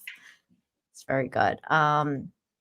T Neal, thank you for the 2. Oh, thank you. You We said already that. got this one. We got that one. Yeah. And then Missile Chickle Trunk, he's saying for 2, true progressive is anti-woke. Yep. Yes, we all agree. And then T Neal again. Go for it, Carrie. Let's see. T Neal 89, aka dislikes puns. Oh, I love puns. For $5, thank you. Says salty makes them nervous. If it's not explicit and heavy-handed with all the nuance of a bumper sticker, it leaves room for doubt. You can't have that. Yes, they want to hit you with a sledgehammer. Yeah. It's Well, like and that's kind. I go was ahead. I was gonna say I was talking to my Saturday job this weekend. I was talking to some normies. Normies just meaning maybe not online all the time. I always like to hear their perspective on things because they're waking up to woke and they're not living online like we are, but they're waking up. And I was talking to some normies and we were talking about movies and we were talking about that Batman movie with oh man, what's his name? Robert Pattinson. Yeah. And I really liked that movie and I was, but it took me out, and they completely agree. They knew this part of the song. It took me out of the movie when they forcibly, explicitly, heavy-handed inserted in Catwoman's mouth something about straight white men and the patriarchy. Yep. It's like, shut up. Yeah. Well, and now, Carrie, here, I'll ruin the movie for you even more. Because this is what bothered me besides, I didn't care for the movie as much, but what really set me off is when that scene happens that you're talking about specifically, that's when I rewound in my head. I'm like, wait a minute here. Did you only cast the what's his face, the actor now for Gordon just because he's black?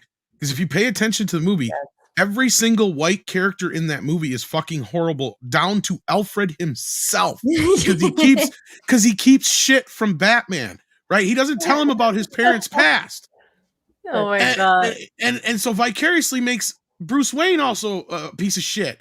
So it's like this whole fucking thing. It's like you watch, and I'm going like, so now did you only hire him because he's black so you can make sure that only the good people are black and the bad people are white?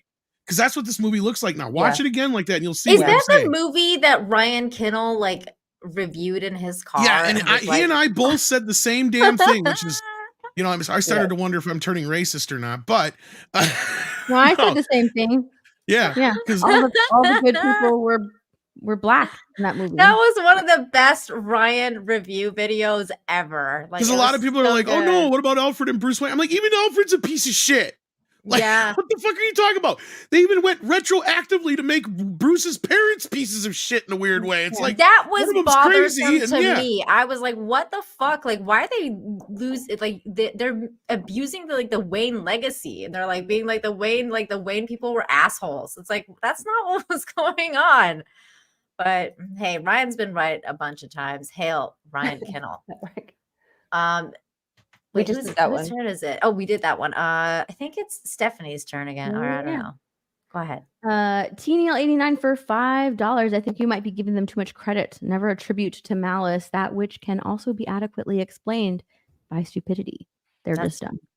This is very true, Neil. Yeah. I do not argue that. That is very true. That's why I have to sit there. Josh Slocum of the Disaffected podcast has a follow-up to this. He's like, no, for this year, current year, it should be never attribute to stupidity that which can be adequately explained by psychopathy. I love that. I love that. What's sad is we've gone to that point. We've gone way past stupidity, right? And psychopathy is a big deal. And most people don't really understand how much it's like infecting so much of our society. Like all of these people are such psychopaths that are doing this to us. You think Kathleen Kennedy is not a psychopath? I mean, come on. I know she is. It's a big deal. T. Neal again for another $2. Man, thank you so much, T. Neal, today with all the super chats. You are awesome. Thank you. For $2 says no, not sensitive, on guard, albeit sometimes in excess. That's a better way of putting it. Yeah. Mm-hmm. Very. Well, I just don't want to make anybody feel like, oh, well, you're crazy for feeling that way, right? Like that's how I felt. Feel like. Exactly, Tom. That's how I felt about with you, because I was like, even though I don't see it, I can see why Tom would see that. Like, and I was getting treated like I was crazy, so I didn't want to make the same mistake with Ghostbusters, and because like to me, I felt like I got over this hump, like Carrie just said earlier. Like I kind of felt like, okay, maybe I got on the other side of this hump, because any other time I would have been seeing gay ghosts too. Mm-hmm. But since they didn't go through with it, it didn't really cross my mind. And even my I went with my best friend of, my whole life, and he brought a couple friends with him. And that was the first time I heard about the lesbian ghost thing, is when we're coming out of the theater, because I'd said something about Beetlejuice, and we were talking about how every trailer before the movie was basically a remake or a reboot or a sequel. And then he goes, yeah, except for Taro and Fall Guy. I'm like, well, actually, Fall Guy is an old TV show. But anyway, then his buddy goes, I didn't see all the gay stuff they were talking about online. I'm like, what do you mean? And as soon as I heard that, I instantly go, oh shit, there goes my next 48 hours instead of being able to geek out about this movie. Aww. Because I knew it. And as soon as I even got out, I could barely even get out of the theater, and I was already seeing people react to this. So clearly there's something there, but I'm just like, fuck, because I felt like I got on the other side of this tunnel. I had a great time with it. Yes, I agree with some of the, other issues with the films that people have. Like it is overbloated. It does have some stuff to deal with there, but overall I found it very entertaining. And to me, as a Ghostbuster geek, I was geeking out through the whole movie. Right. So like, to me, it was like good times. I haven't had a good time like that in a while. So, but anyway, all I'm saying is I won't be surprised if in Ghostbusters 3, if in the third one, she's gay. Well, here's the thing, Steph. I have actually tried to find some stuff that actually confirms or denies the whole thing, right? An interview with the director, he flat out uses the term friends, and he says similar to where my perspective was about, her curiosity of being left out. Right? Do you want me to share? Yeah, the one I shared with it. But then in another interview, there was one person who actually brought up the ghost crush in an interview, and this was actually something with Ernie Hudson, actually. Oh, oops. Yeah, this is totally unrelated, but that's a good story too if you want to touch on it. But no, and basically the interviewee asked her about the gay crush thing, and she giggled about it, kind of sidestepped it, and then talked about acting, and then talked about her crush with Hayden Christensen. So she didn't quite acknowledge it, but like she didn't deny it. So it's kind of like out there, you know what I mean? So it's nobody's really setting. So I'm trying to get a hand on a script, because so many people are like, oh, it was there and it's cut out. And I'm like, well, so what if it was? Then good. But even still, people are just so convinced by it. I'm like, well, maybe if I can find the original script or find some kind of confirmation one way or another, that'll help some people come to terms with this. And I did already. He's the first person I messaged. Okay, good. You can get your hands on the script for Frozen Empire. Please send it my way as soon as possible. Now, if it's up for interpretation, then some people are going to see it one way and some people are going to see it another way. Yeah. And now, that's kind of what it seems like, basically. Yeah. Now, real quick, you guys mentioned that when you went to the theater, everything, all the commercials were of remakes and stuff like that. Well, speaking of remakes, I had thoughts about this. Happy Gilmore 2 is coming out. Script is written, says Shooter McGavin actor Adam Sandler showed me the first draft, so it's in the works. Fans demanded it. No fan demanded it. No fan demanded a Happy Gilmore 2. I'm so sick of this. Like I talked about this on Sunday when I did my stream. There's no reason for this movie to even exist. Okay, Happy Gilmore was great.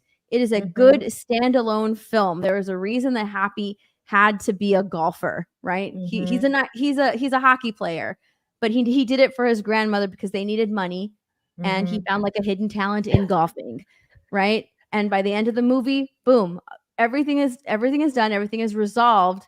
Why on earth does he need to come back and be a golfer again, or come out of retirement or something? Like there's no reason. And it had such a great ending with Carl Weathers' character, like, passing away and everything. And then everybody was like in heaven being like, good job, Happy. It was such a good ending. It's like, why would you want a sequel? Like I would have never. And I love Happy Gilmore. I love Happy Gilmore. It's such a great movie. I'm wondering if I don't know, if, let's say in this next movie, they make it to where like, oh, someone broke Happy's record or something, has to come out of retirement to defend his title or something like that. Like it would be dumb. It would be stupid. Here's the only way I would be interested is because I love the character of Shooter McGavin so much. If they just made part 2 only about him. Like Shooter, but like, okay, are you saying like Shooter McGavin is like reformed and so basically like how they did with the Bruce Almighty spinoff with Steve Carell, you mean? Oh yeah, I guess Evan Almighty, yeah. I just like that actor. I think he's really funny. No, Like, he is funny. He's and great. he's funny He's in that good. role too. He's great in that role. Yeah. I loved him as Shooter McGavin. I just don't think we Yeah. ever need another Not Happy another one. Gilmore. Okay, here, yeah, I have no idea what it's going to be, and I have been, I was a huge fan of Sandler back in the day, but I kind of fell out with him after Little Nicky. I'm like, at this point, you're just literally becoming a gimmick, right? I All you honestly, do. like, I think I like Little Nicky more than a lot of other people. I mean, I it's did okay, and too. I understand I when did people too. like it, but like, I saw the gimmick at that point is he's basically, you give him a voice to do, and he just does a voice for 90 minutes. That's his gimmick, Yeah. right? So, okay, but you know what he hasn't done to this point, other than his grown-ups movies? He hasn't made sequels, right? We didn't get Billy Madison 2, Billy Goes to College. We didn't get, any other of these sequels. We didn't get Wedding Singer 2. That's probably know. coming, Tom. I can totally tell. Like But- if this movie does well, Billy Madison 2 is coming. I was just going to say, here's the problem here, and that might be the only one I'm not 100% sure if he owns the rights to. I kind of saw this and I said, oh yeah, I can see this happening. Because as far as I know, I think he owns the rights to pretty much everything he's done through his Happy Madison Productions company since Happy Gilmore. So he can probably make sequels to any of those movies we just mentioned without even having to worry about dealing with, Universal or New Line Cinema or any of the companies that made that distributed the movies to begin with. So this wouldn't surprise me. And he's at this point now where he's straight to streaming, right? Like he used to be one of the biggest paid. And he was one of the biggest paid actors in Hollywood. So he needs to recapture the glory of his glory days. He's basically made is a what I see here. massive deal with Netflix. Yes. Like he's had several now there, including actually, I'm going to say his last comedy one, Hubie Halloween, was a very He's old making a school sequel to Sandler. that too. Here's the funny thing. I just heard Didn't he make a sequel to the one that he did with Jennifer Aniston on Netflix? Yes. I think yes, he just did did that one too. You're correct. Yeah, he Yes. just did that one too. And now I heard, because here's the funny thing about this Happy Gilmore thing coming out. I had just heard a rumor that there was talks of a Little Nicky too. Oh my God. Of course. I'll be Like the I said, I only think one- he's I'll be trying to the recapture only his glory person in days. the theater for that movie. It's not going to be a theater. It's all going on Netflix, It's going to Stephanie. This Netflix, is yeah. all Netflix. Now, here's the thing. I will say this also. I am a fan of Adam Sandler. I think he's his own, flavor. Like Sandler is a flavor. If you're into that, then you're going to enjoy a lot of his works. If not, then it's not necessarily for you. Having said that, he does also tend to do really weird, serious movies. And I've tried to get into like the Sandler serious movies, and I just can't. Like, there's been a whole bunch of movies that I've watched, including Uncut Gems, and including his last one that he just also released on Netflix, Spaceman. I thought that movie was terrible. I had to cut it through halfway, and I was like, I can't watch this movie anymore. See, this is a big debate among me and a lot of people who've seen this movie. I think this is one of the worst movies I've ever seen, and 2 hours of my life I'll never get back. But a lot of people like it, and I fucking hate that movie. But then again, I'm just one of those. I just like Adam Sandler and his zone. I like him in his comedy zone. When he does serious stuff, it doesn't hit for me. I just can't take him seriously, like, ever. He's not that good of an actor for me to be like, oh, he's got range. We're talking about Adam Sandler. I'm with you on this one, Nina. He's pretty one note, but I will say this: his movies, they were entertaining, they were funny. It was kind of, you're sort of usually getting sort of the same thing, except for Anger Management, which was really different. But I don't completely hate this because we're so inundated with woke ideology, and his best films, they came out before that took over, and so maybe he's thinking this will be like Top Gun 2, where I just give people like a fun, funny, feel-good movie. That could be. And it has no like hidden woke agenda or anything, nostalgia of what was kind of thing. I could see that. I don't know. Carrie, I could see that because, like I said, I enjoyed his last comedy movie, like the Hubie Halloween. I thought was really fun. It was like a very like Adam Sandler, like it's like Adam Sandler comedy. If you want that and you like that kind of thing, you would like it, because I enjoyed it because it was very, very silly. Like there was no messaging, no woke, no nothing. Great cast, like all the old school Adam Sandler people would all reprise their, how he has cameos. What'd you say? Said he still ain't won me back yet, but maybe there's the one I might watch, but that I would watch it with like pure like, oh, I'm probably gonna hate this, and if it is actually somewhat decent, I'd be surprised. like Coming to America 2 or something like that. That's right. What Oh my god, it was now. not Because I hated that. I lost all respect for terrible. Sandler the moment he made that movie where he played his own sister. Jack and Jill, right? Jack and Jill. Thank you. I can remember the title. That's where I was like, no. Because, and I'll tell you why I lost respect from that. that. Because I don't know if you guys remember, he did another movie right around the same time called Funny People. Yes, I did not like that movie. I was like, yeah, half of it I liked, the other half I thought was completely retarded.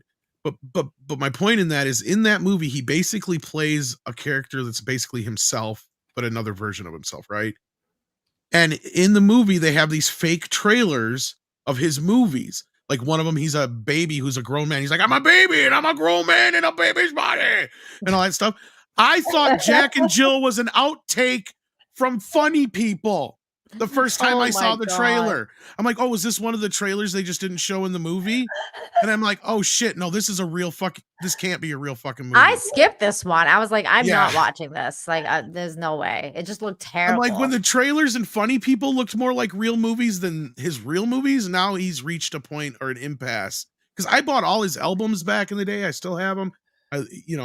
His Saturday Night Live era was my era growing up when I was a teenager. So like that cast is my cast. Him, Chris Farley, all those guys, Yeah. Like, to me, he lost a lot of respect for me at that point. It's like, dude, you're not even fucking trying now. It's like, this is horrible. I feel like he did stop trying after a while. Like there was a point where he was like, I've made enough money. Well, I can Sony bring figured out whatever and people will watch it. You can tell. He didn't give a Sony shit. figured out all he was doing was taking his friends on vacation and costing the studio $200 million.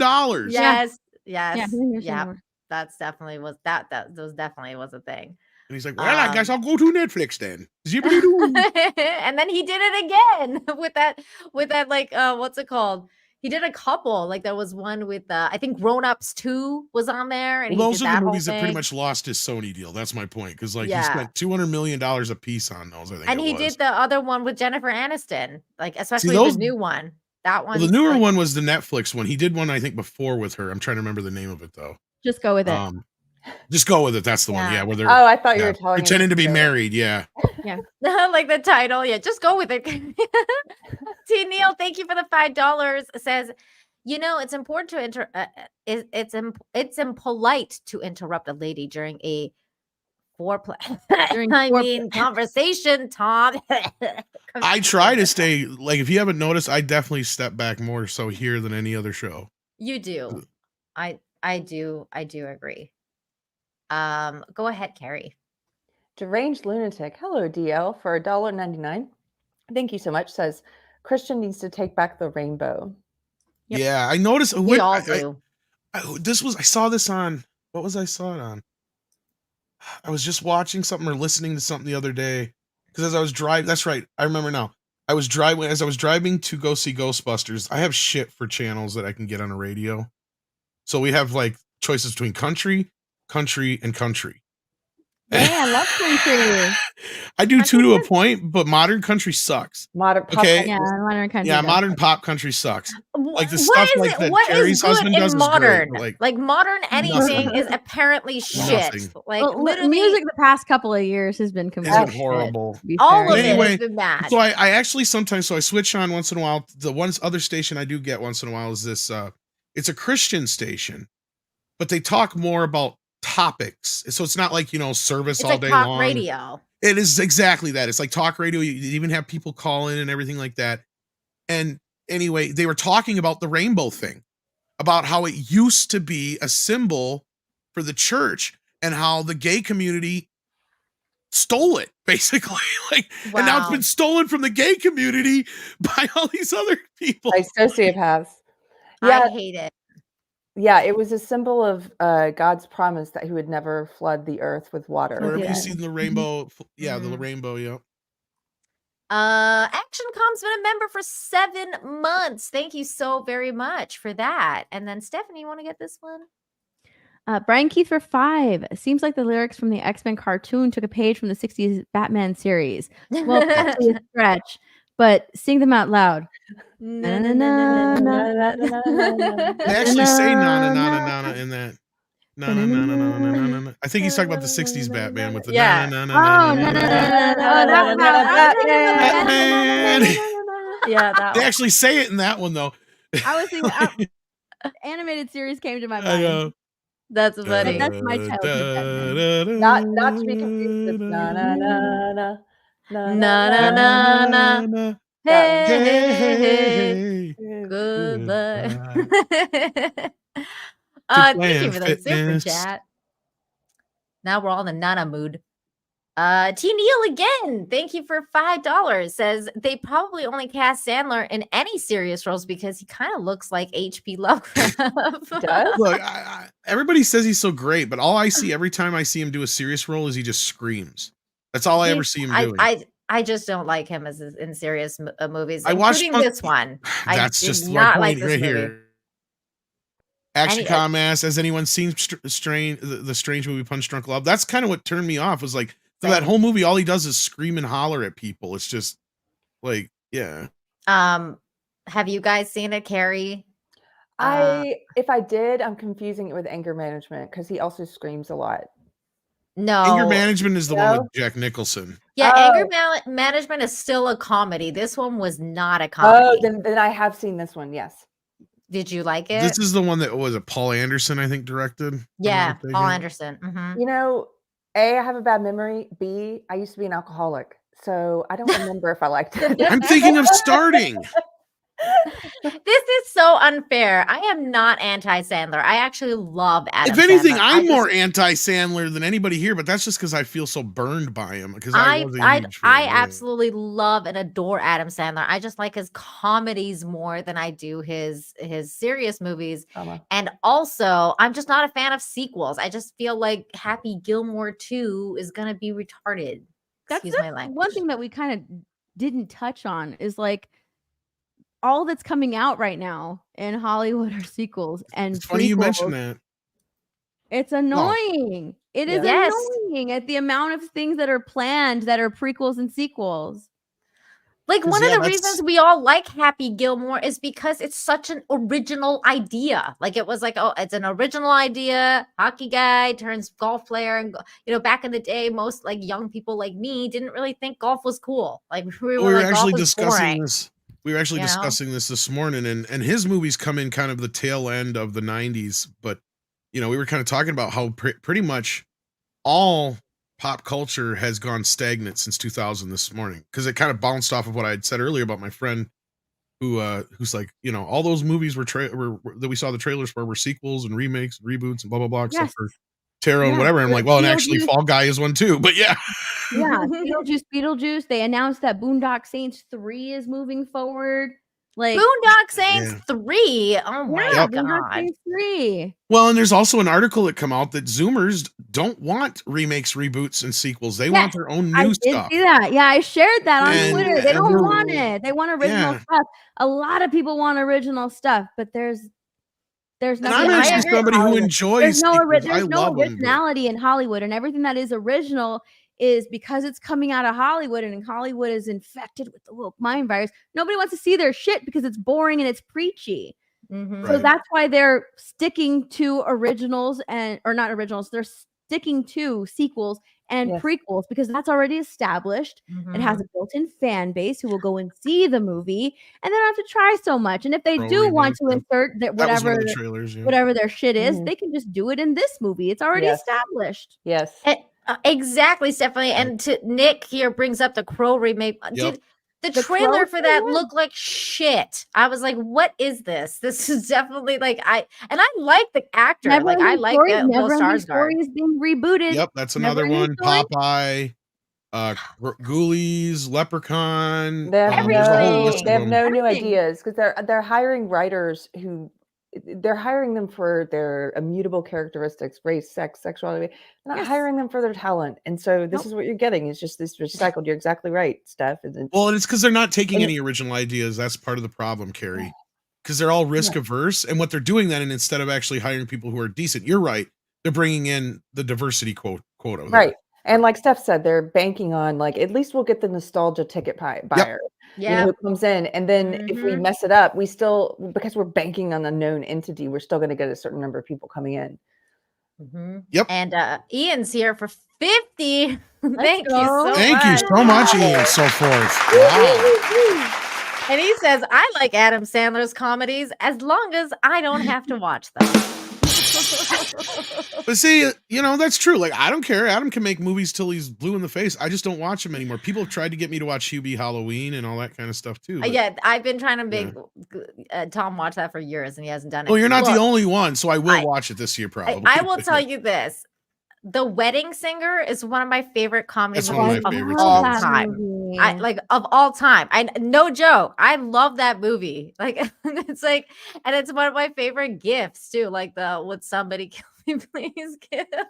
I literally put that on like everything that makes me want to die. Like sequels for Happy Gilmore being announced. Yeah. I like that one.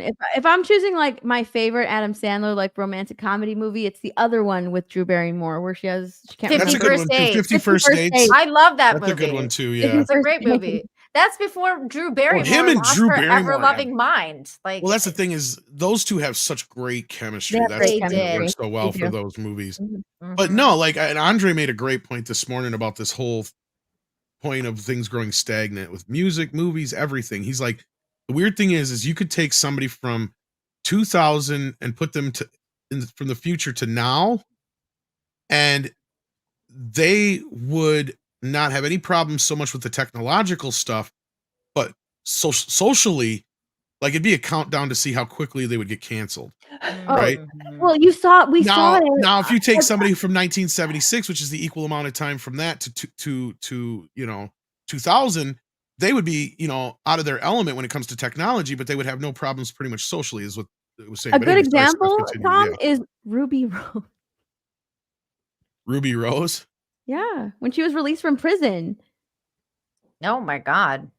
No, not Ruby Rose. What's her name? Ruby something. I was like, I didn't know Ruby Rose went to Yeah, I was jail. trying to No, think. not Ruby Rose. Ruby. What is her name? Someone in the chat tell me. The one that the girl that like killed her mom. Wait. Oh, I know who you're talking about, but I can't think of her last name now. What is her Yeah. last name? The chat Ruby will something. know. You sure Ruby is her Ruby, first Ruby, name Ruby. too? I don't know. Wild Ruby. Rose? No. No. Oh, are you talking about Gypsy Rose? Gypsy Rose. That's what I. Gypsy Gypsy Okay, Rose, yeah. not Ruby Rose. Gypsy Rose. Yes, that's a good example. People were honestly like counting down to see when she would get canceled because she's been behind bars for so long, and it took like 2 weeks. It took 2 weeks. Wow. I took didn't know 2 about this weeks. person at all. That's crazy. Yeah, I was like, Gypsy Rose. dude, when Gypsy you Rose- said Gypsy Ruby Rose, I was Blanchard, like, that's I her know. name. Gypsy Rose Blanchard. Yeah, people were counting down to see how long it would take her because as soon as she got out of prison, she got on Instagram. She's on Instagram now, and she got Wow. like tons and tons and tons of followers who are supporting her. And because if you don't know the story of Gypsy Rose Blanchard, like her mom had Munchausen syndrome by proxy, and she pretty much abused her daughter until like her daughter like couldn't take it anymore. Like it was a big thing. But yeah, like she got on Instagram and she was, posting reels, posting photos, posting videos, posting stories, and people are like, I wonder how long it'll take for her to get canceled, for her to offend somebody, because she hasn't been in the modern day world. She's been behind prison. She's been behind bars, and it took her 2 weeks. 2 weeks to get canceled, and she even had to like issue an apology, and then she was just like, you know what, I'm not apologizing anymore. Yeah. This is like, so I've interviewed a couple people who've been like this, where they've been out of society for a while for some reason.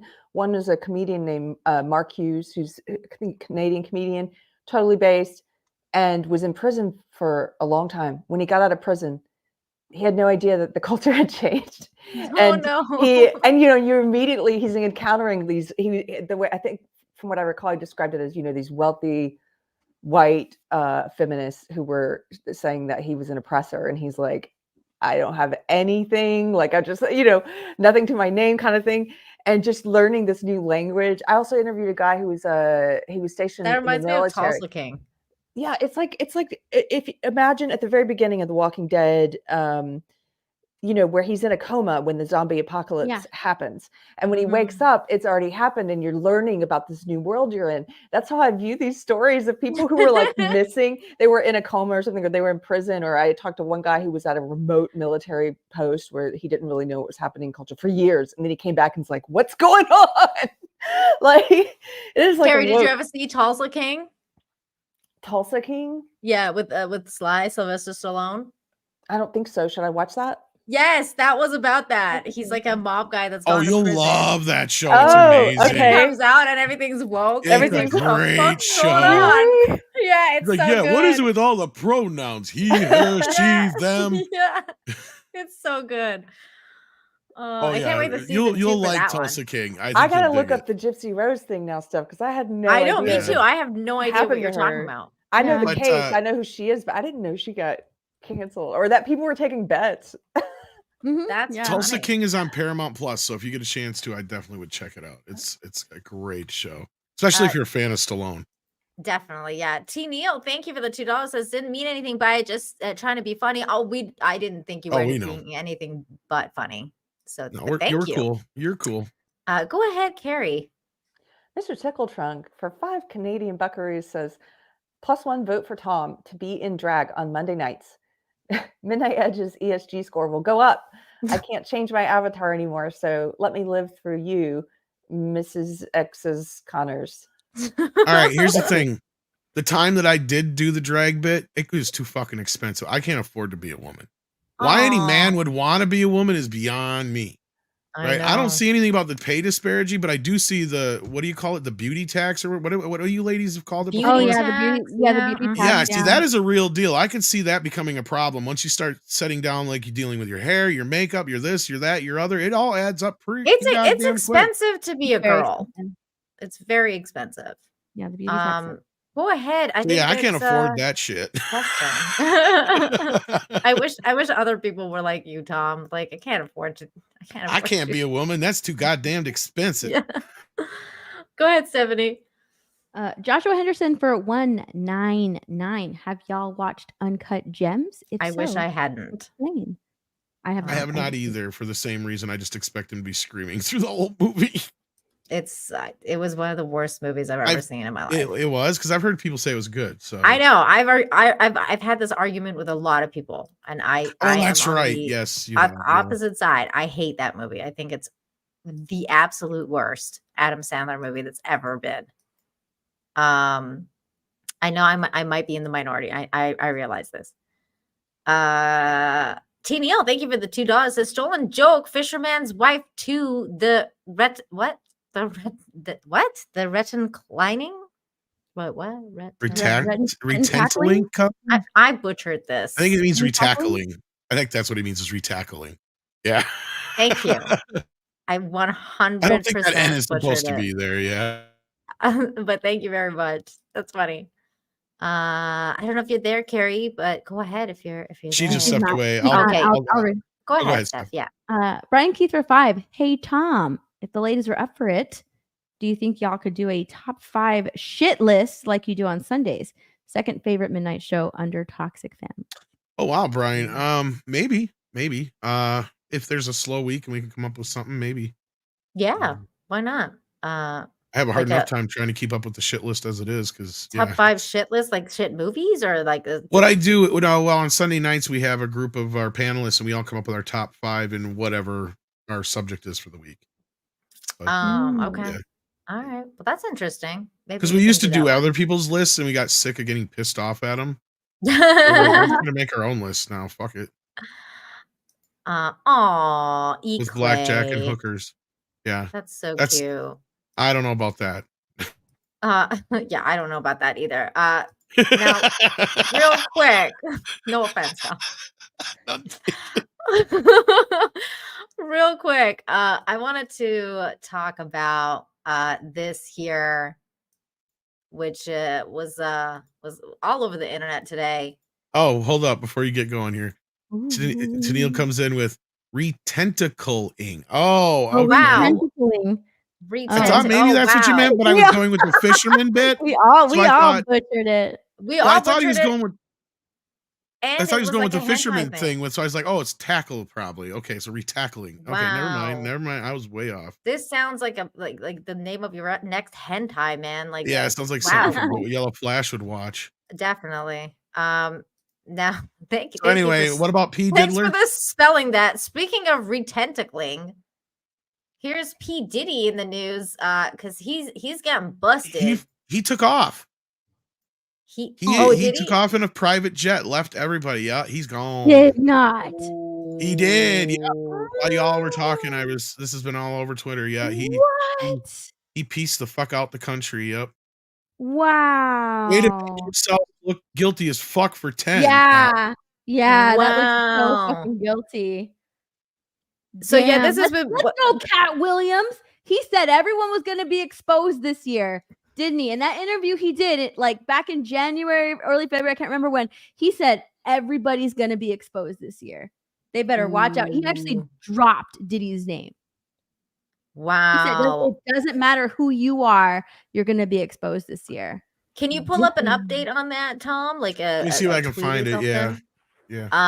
Yeah. So Diddy, everybody know. Well, I mean, unless you've been living under a rock, you may have heard that P. Diddy is going through a real rough time right now with regards to certain allegations being, put at his front door, specifically about sexual nature, things of a sexual nature.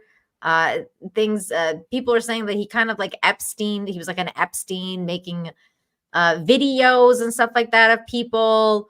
Very, very bad things that this dude was doing. I mean, let me pull this up so that I can show you guys this Variety headline here.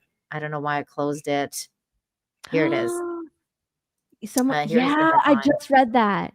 His private jet is currently headed to Cabo Verde, Africa, where there's no extradition. Dude.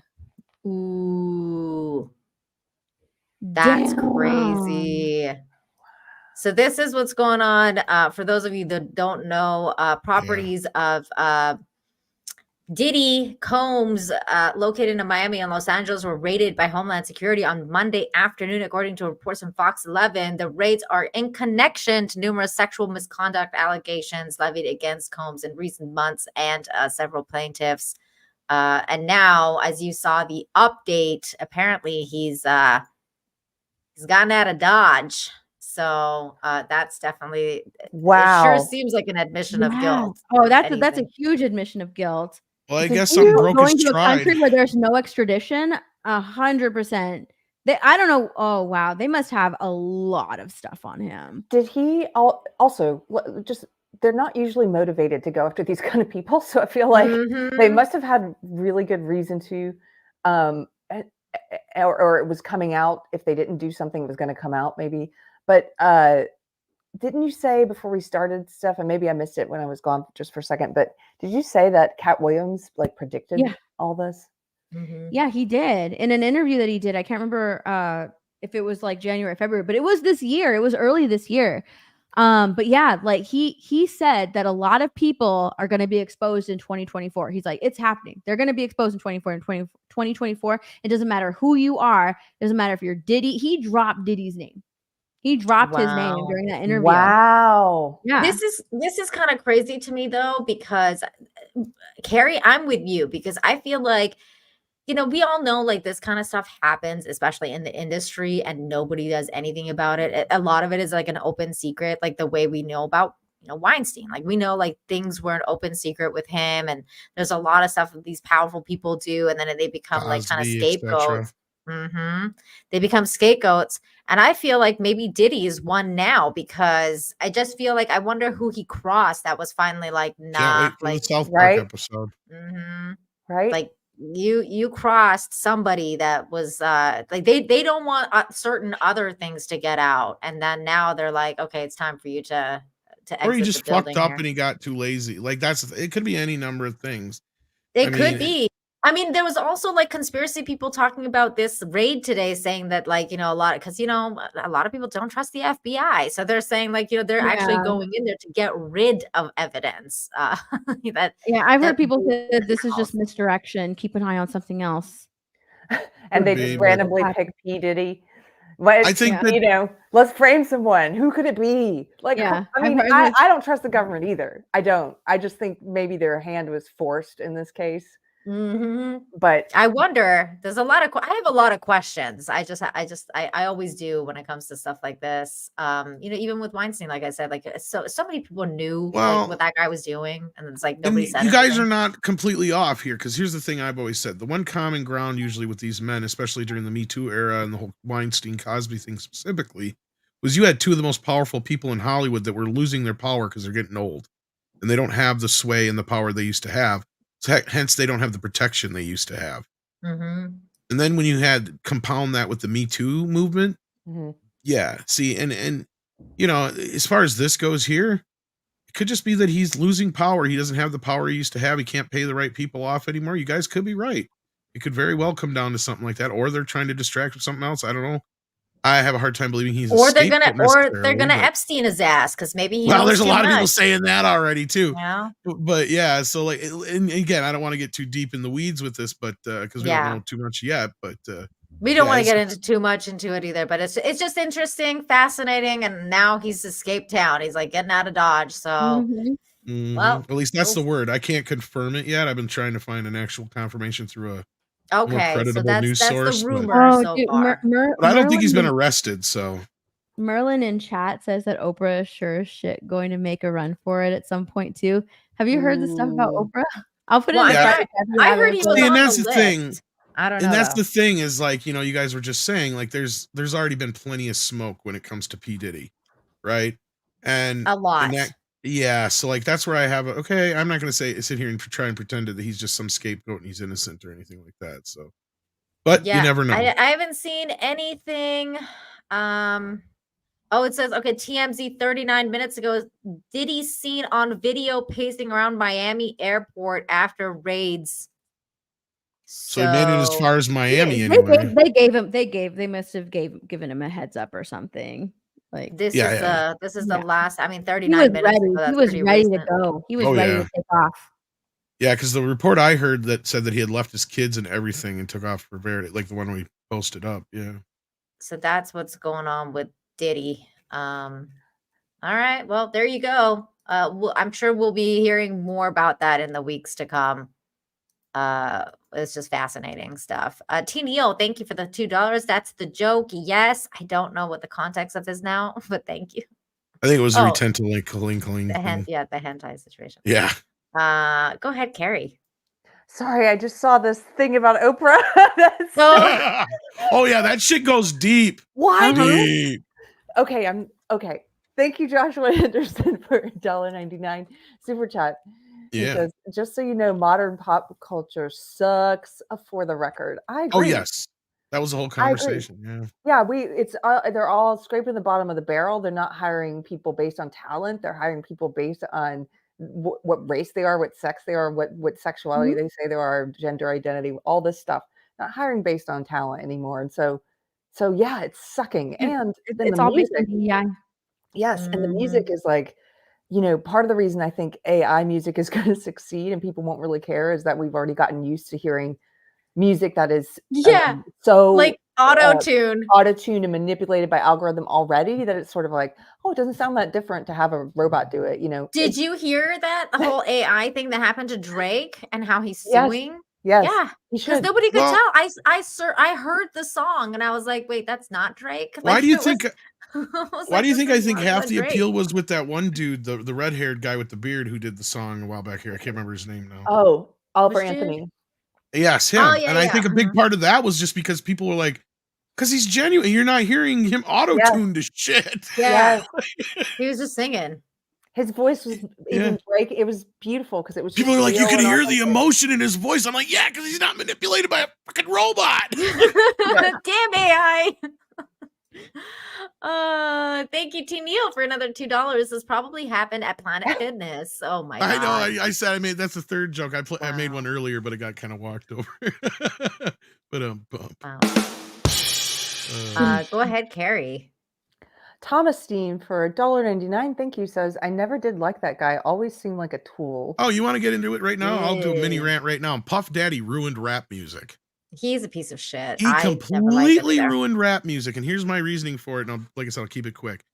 You go back before Puff Daddy became big, rap music was almost like an art still. Like you had to mix different things together.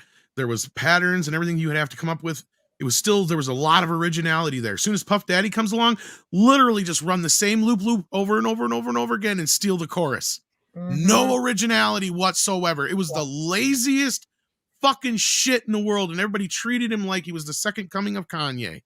I never liked him either. When he took the Police song, Every Breath You Take. Yes, I was so annoyed about that. I was like, "Ooh, this is not good." I mean, it was a good song. That was my moment where I really just wanted to punch him in the throat. That was terrible. But it was such a big hit, like the song. Go ahead, Stephanie. Mr. Tickle Trunk for 2. He had that escape planned for a long time. I don't doubt it. I don't doubt it. With someone who's doing what he's doing, he has to have an escape plan. Yeah, you would have to. He knows exactly where he's going. He knows exactly what to do.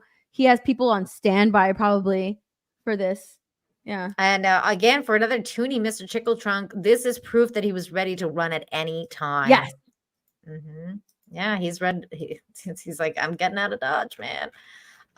We'll see though. We'll see if he actually does get out of Dodge. Now, speaking of celebrities and crazy Hollywood news, Sydney Sweeney's in the news again. Of course she is, because she's great. This time again, she's in the news because of her boobies, which seem to be the talk of the town. Now let me actually pull up some of these beautiful images from her. Wait. Let's start with this one. This is not actually why she's trending, but I saw this and I thought this is why everybody loves her, because she's got a good sense of humor more than anything else. And this is what she replied to is a fan telling Sydney Sweeney that Madam Wed wasn't that bad. And this was her response. Wait, what? It wasn't that bad. There you go. Okay. What do you They should use that in some quotes. Yeah. It wasn't that bad. Should be used as a. It wasn't that quote, bad. Which I think is funny. What do you think of her new haircut? I think it's cute. It's a very like, I like the fact that she's kind of leaning into the Marilyn Monroe look. Like I feel like she's doing that. She's doing it on purpose. She's been compared to her a lot now. And I think that she's kind of leaning into it. And I dig it. I think she looks great. I'm not a huge fan of like short haircuts, but I think she's totally rocking it and she looks great. Now, this is her at the GLAAD Awards. Ooh, no. Stop with the music. And people were kind of like, some people, I'm glad she wore that dress. Some people were big mad about her boobas. Yeah, this idiot come out online going like even the conservatives have taken over GLAAD now from the gay guys because they won't have her cover up or something like that. I don't even remember what the hell he said. I will. I'm going to bring it up. I'm going to bring it up in a second. Sorry, because that's okay, because he has to be made fun of. And honestly, let's talk about this too, by the way, because this lady right here, I don't even know who she is, but she's got it going on too. Okay, I know that dress. That dress is stunning. I love this like slit going on. I think she looks great. I mean, she's not like, she doesn't have the booba thing going on, but she's got giving Jessica Rabbit. Like I love it. I absolutely love that style and that dress. I'm not really a fan. Is it good for us to have a difference of opinion once in a while? Of course. Why not? I mean, I think they both look amazing. I'm at this place where I'm ready for culture to swing back just a little bit more towards modesty. Like I don't need to see it all on the red carpet. Like that dress is missing pants. I mean, it's missing the butt part. In a way, look, stop like here. I guess here's where I will give it to these actresses. Right, this is a red carpet event, so that's fine there. Now the modernity would be like out in public, like I'm going to Chili's one night. I'm not going to be showing my ass at Chili's, whereas I do see people showing their asses. Everywhere, like in a fucking Target, they're wearing, really, really revealing it clothes. So, my gosh. When you said that, it reminded me of like the image I saw of like Kanye West and his wife going to the Cheesecake Factory. Did you guys see that? Yes. I was like, it's the one I'm thinking of. But no, I just want to say, as far as like, I understand where Carrie's coming from. And in fact, sometimes more modesty can be more sexy, right? At least more to the imagination in certain ways. Right.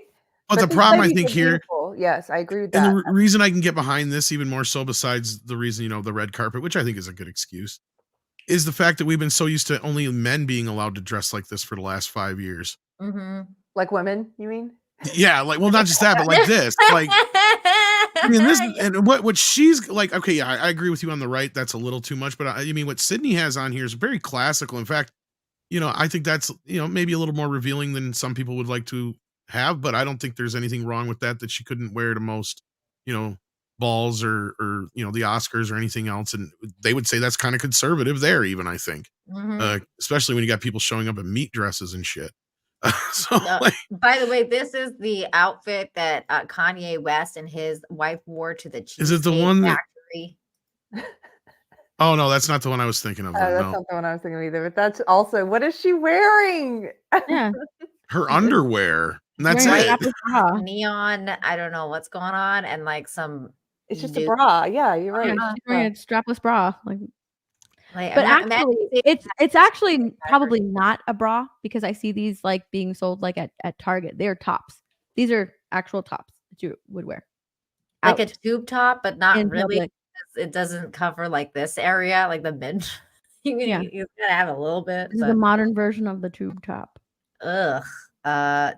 Man, that doesn't look good at the Cheesecake Factory. I think with me, Carrie, like, I understand what you're saying, and like I totally get where you're coming from. I'm just so sick of everybody like kind of like shitting on femininity and style in general. Yeah. And like having just happening. That's kind of where I'm coming from. The story here is that she needs to cover up her boobs. So the story is that this dude but she's standing next to someone who's showing their ass. What was that, Tom? The story here is that because the boobs are the only thing that are a threat.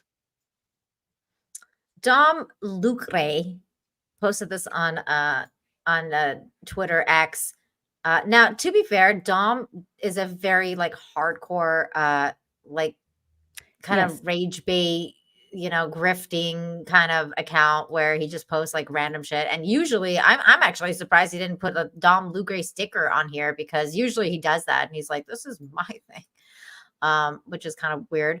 But then he said, like, developing, some fans of GLAAD Media Awards are complaining and claiming that Sydney Sweeney should start covering up after her recent red carpet appearance. And then that's put like this thing of her and like just how she's very scandalously dressed. Here's the one I was talking about, because I think this is the one that sparked most of it. Oh, okay, go ahead. Sydney Sweeney at the GLAAD Media Awards. Liberals have lost control of even the gayest institutions.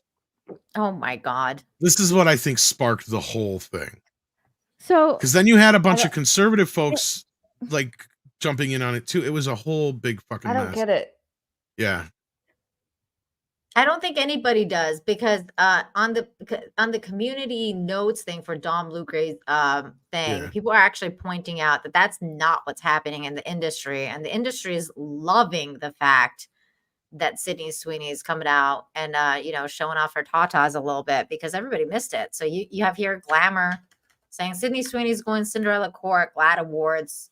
Again, not shitting on her in any way, just talking about her dress, her outfit, her choices, which they seem to love. That was Glamour's take on there.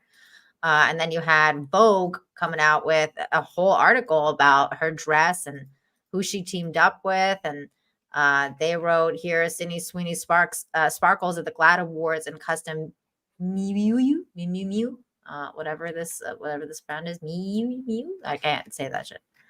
Here's my take on it. Okay, people are not liking, especially like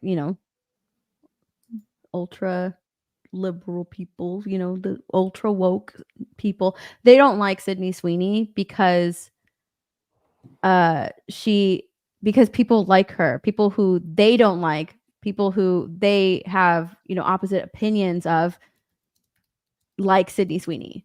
Mm-hmm.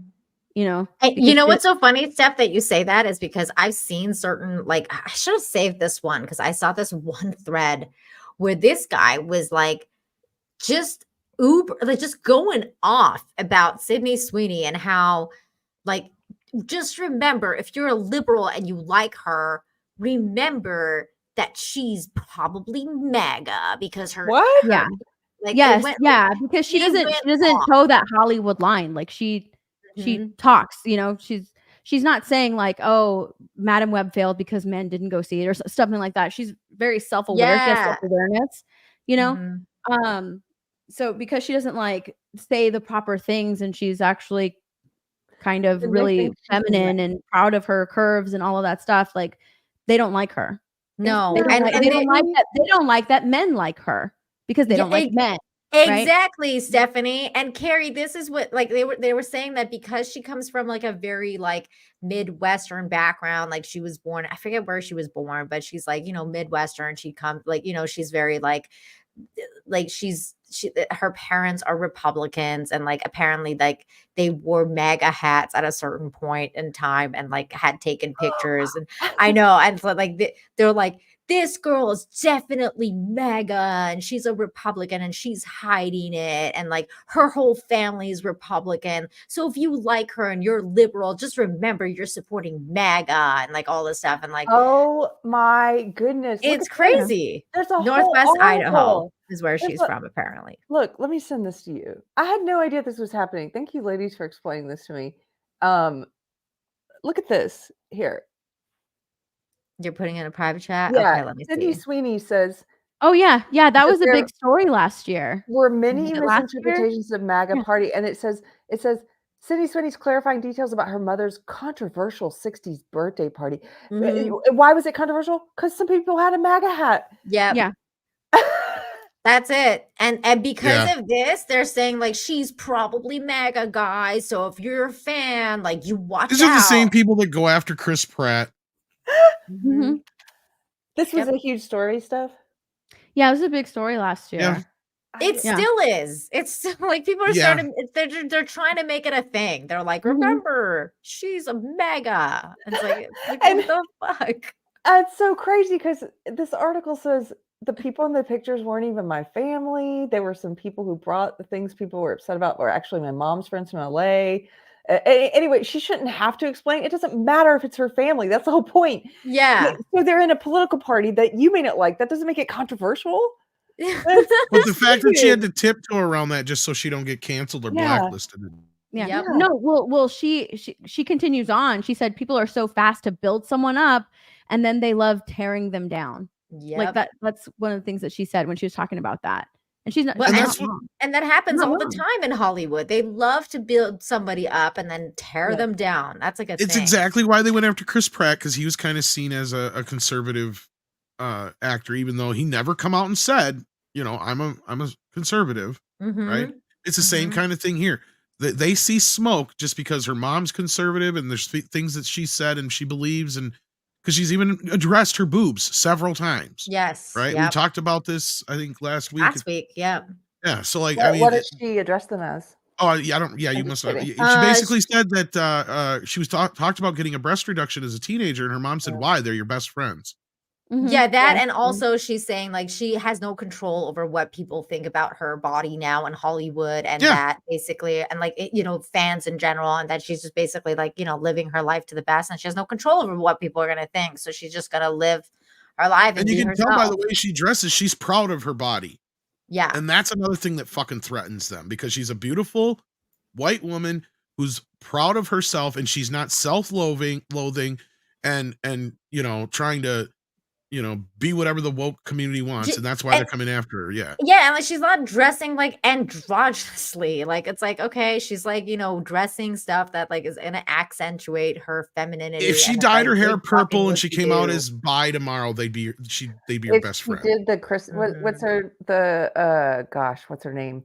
She's in the Kristen new Stewart movie Kristen Stewart thing. If she did that, where she tried to wear a jockstrap and look all sweaty like a homeless person getting off a meth bender, and you know, in a gym. By the way, did you see though? Kristen Stewart turned it right around though. Did you see that? Because she was doing this whole thing, because that was a promo thing. I told you guys she was doing that with a promo for her movie or whatever. But then she like turned it around, and like the last time she was actually seen in a similar outfit to Sydney Sweeney, because they were both wearing this like really weird looking kind of like grandma panty shorts. That's also a thing now. And I'm like, why is this a thing? Like, because this looks so ugly. Hold on, let me see if I can pull it up. I made a tweet about it, but it was so long ago. I don't feel like going down my feed. Kristen Stewart is her name. I think, yeah. Hold on. Let me see if I can find her new outfit that she graced. Now I'm looking at grandma panty shorts. I don't know what they're called. Oh, Do you know what they're Lord. called? No, pantaloons? I have no idea. No, They're those are the ones weird that are looking. long. And Sydney Yeah, those are Sweeney long, was you're wearing right, one too. yeah. Okay, here it is. I found it. And Sydney Spanx? Sweeney Is was that what wearing. those things are? I don't even know. Sydney Sweeney was wearing them too, and I was like, "This looks ugly," because they look like kind of like I said, they look like grandma panties. I'm like, this is a weird look. But again, I prefer this over like her, previous look. I mean, as panties go, they're fine, but where are the pants? Yeah. That's what I'm saying. It's like She left her dress at home. What the fuck? Oh, okay. Hold on. Let me pull up the Sydney Sweeney one because she was wearing very similar pants like that, or shorts, or whatever they're called. That is strange. So strange. Look at her heels with those panties. Yeah, it's like a thing. And she was wearing the same thing, like blazer on top of that outfit. Let me see if I can find it. Makes you wonder how many of these people have the same stylists too. Right? Because these are definitely like stylist stuff too. Well, it's not like they have time to go shopping and shit for themselves. Come on.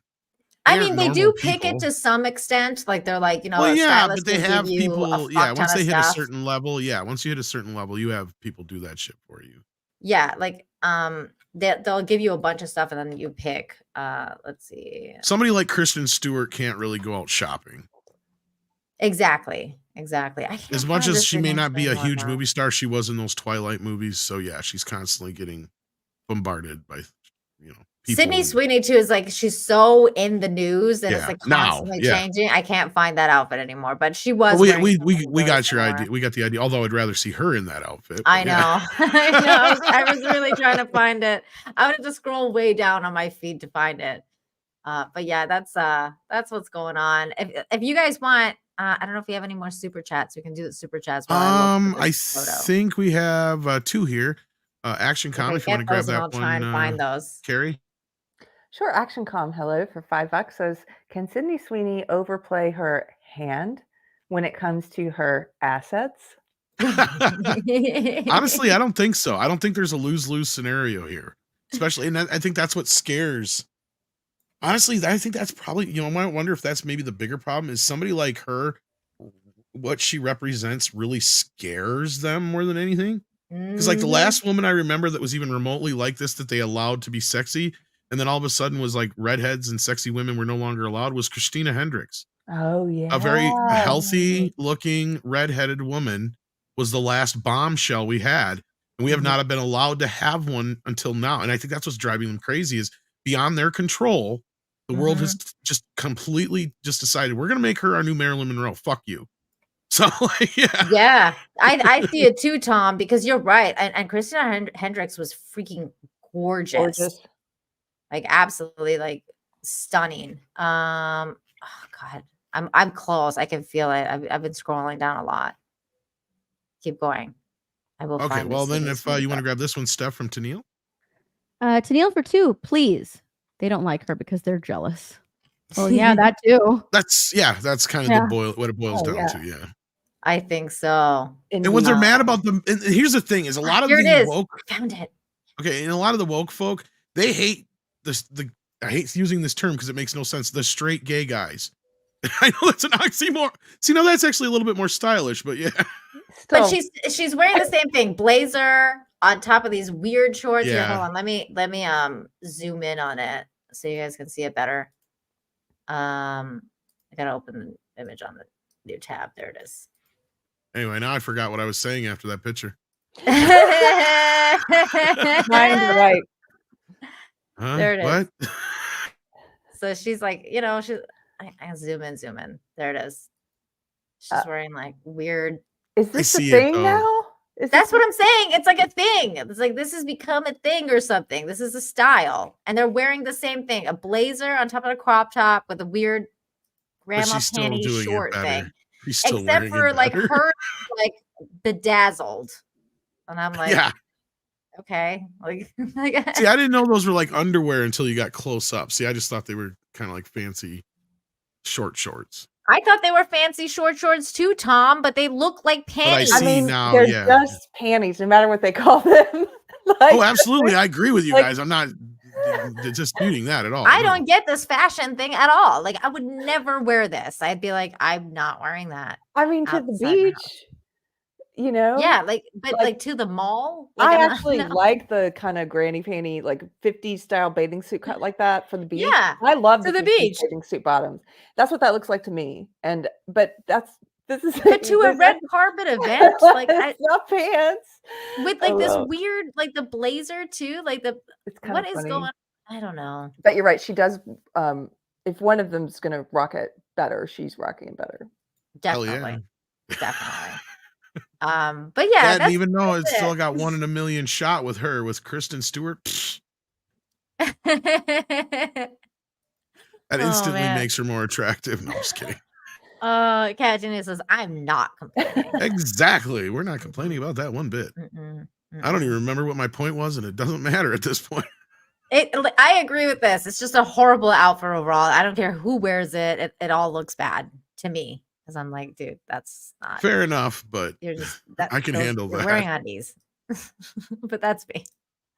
But anyways, that's the show. It ain't my girlfriend, so I ain't gonna say shit. You wish it was.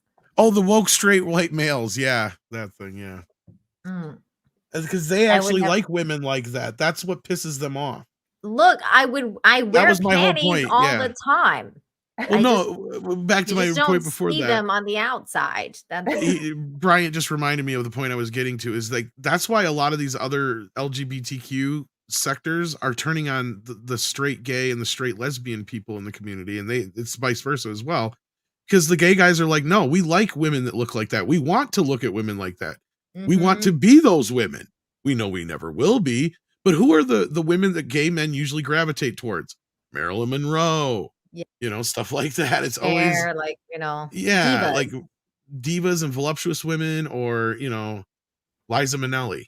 I think hot phobia is definitely a thing, and that's why I think hot phobia is definitely a thing, and I think it's definitely one of the reasons the pendulum is swinging, and like everyone's like, dude, finally, like these women are like actually looking like real women.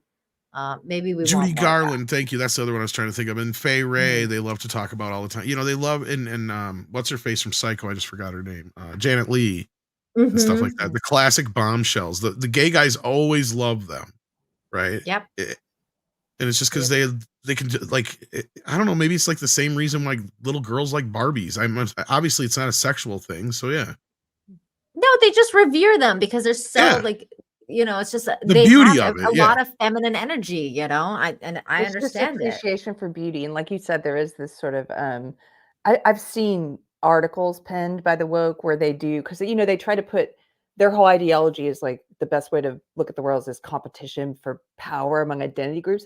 One of those identity groups they've tried to create, and I've seen them write articles about it, is they've tried to say, look, there's a thing called pretty privilege. And if you're attractive, you are the oppressor. And if you're not attractive, you are the oppressed. And we need to redistribute power, basically. I've heard about this pretty privilege thing too. And like pretty privilege and like women have it on easy mode, especially pretty women. It's a whole It's always been that way. You know what? Look, and this is coming from a guy who's never been considered what you would call attractive, okay? And I'm not even going to pretend that I'm not. Look, guys like me, we knew that we had to be worthwhile otherwise. We're not going to be able to just go out there and live on our looks. And I'm sure it's the same with women too.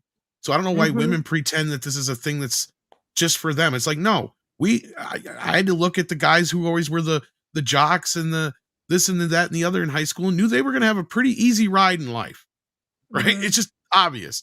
But that just means I had to work harder. If I wanted to be, I had to get into either STEM, or in my case, I got into, production and entertainment and radio and stuff like that. I knew I couldn't be on camera, but I could be behind the camera or behind the audio, and I could make money that way and do it that way. And I could be successful as long as I was good. And in most cases, especially in like STEM and other places like that, you can be very successful. Yeah. Right? And there's nothing stopping you. The thing is, you just have to apply yourself. The difference here we have is this new generation that just doesn't Apply want to fucking yourself. apply That's the themselves. key. That's the thing. They get so fucking bored with shit so easy that, you know, and that's another reason why I think they're bitching so much about, look, I get it. School's expensive. But if you actually go to school and get for something that's actually going to be worthwhile, then it won't be a problem. You know, if you don't quit turning over what you're trying to do or going to stuff like liberal arts and shit, like maybe then you could actually find something worthwhile when you get out of school. And that's why go ahead, Carrie. Go ahead. A great short story. I've recommended it before. It's a Kurt Vonnegut story called Harrison Bergeron. It's really short. You can find it for free online. And it's a future world dystopia, right, where they try to correct everybody's privileges so everyone's equal. So the main character is really intelligent. So all the intelligent people get fitted with some kind of electro wire thing that shocks their brain, so they can't keep a thought. All the pretty people have to wear bags over their faces. The ballet dancers, he's watching ballet, and the ones who are really good dancers get weights put on their limbs, on their legs, so they can't dance as well. So everyone's equally terrible. So whatever it is, in whatever way they view you as like, this is your privilege, because everyone has a different balance of privilege. You're born with different. That used to be called fucking talent. Yeah, and it's life though. Like some people were born poor, some people were born into wealthy, but everybody's got like this different arrangement. We're all individuals. This dystopian short story is great because it's about a government, a society trying to manage and say, that's not fair. We're going to get rid of that. We're going to make everyone equal. We're going to make the pretty people ugly. We're going to make the good dancers bad. We're going to make the smart people stupid. And, you know, it's awful. It's just anyway, I recommend reading it because that's what's happening right now. I loved it when the liberals used to just push shit like, you have a dream, go for that dream. It didn't necessarily matter what it was. Yes, you can be whatever you want to be. And that doesn't necessarily mean the other sex. It just means like you can, you know, be the president. Whatever it is you want to be, you be the best at that. Yeah. Like those are such great lessons. And it's, you know, what's funny, Tom, when you were saying what you were saying, it reminded me of that King of the Hill episode where Peggy has big feet or whatever. Yeah. And like Bobby is telling her like, look, I'm fat. Like, you know, like this, I just learned to accept myself for who I am. Like, you don't make me feel about it. Dad doesn't make me feel about it. And like, you know, if somebody does, then that's their problem. Like, you know, and those lessons, like we grew up with those things, you know, on these shows and everything like that. These kids don't even have these things anymore. You know, that's why it's so sad because nobody has, like, we don't even have good lessons anymore in TV shows. So yeah, no, I mean, I thought, you know, at least growing up, it seemed to be that the liberal side of things would always nurture and push people to, even if your dream was ridiculous. Absolutely. But still, it didn't matter. Like I even knew growing up, yeah, I can draw, right? I can draw some cartoons, but there's always one kid who can do better than me. Did I go around saying, well, that kid shouldn't draw as good as me? Right. Yeah. Give him a handicap. Or draw better than me. Yeah, he needs to draw break those fingers. And it's the dumbest shit in the world. No. And it's the same thing like the YouTube sphere. And there are people who get real petty about bullshit. But like, look, like Gary just hit 1 million. I am through the fucking roof about that. I know some people be like, why do you hate that? Or why aren't you upset or whatever? It's like, no, that's good for all of us. Upset for people winning? Like that is so exactly. weird. That is the dumbest shit in the world. I don't care. And even the people I don't like, I don't wish them harm or, you know, to fail outside of like the stupid movie bullshit we're talking about. And look, people are like, well, why are you rooting for people to lose their jobs?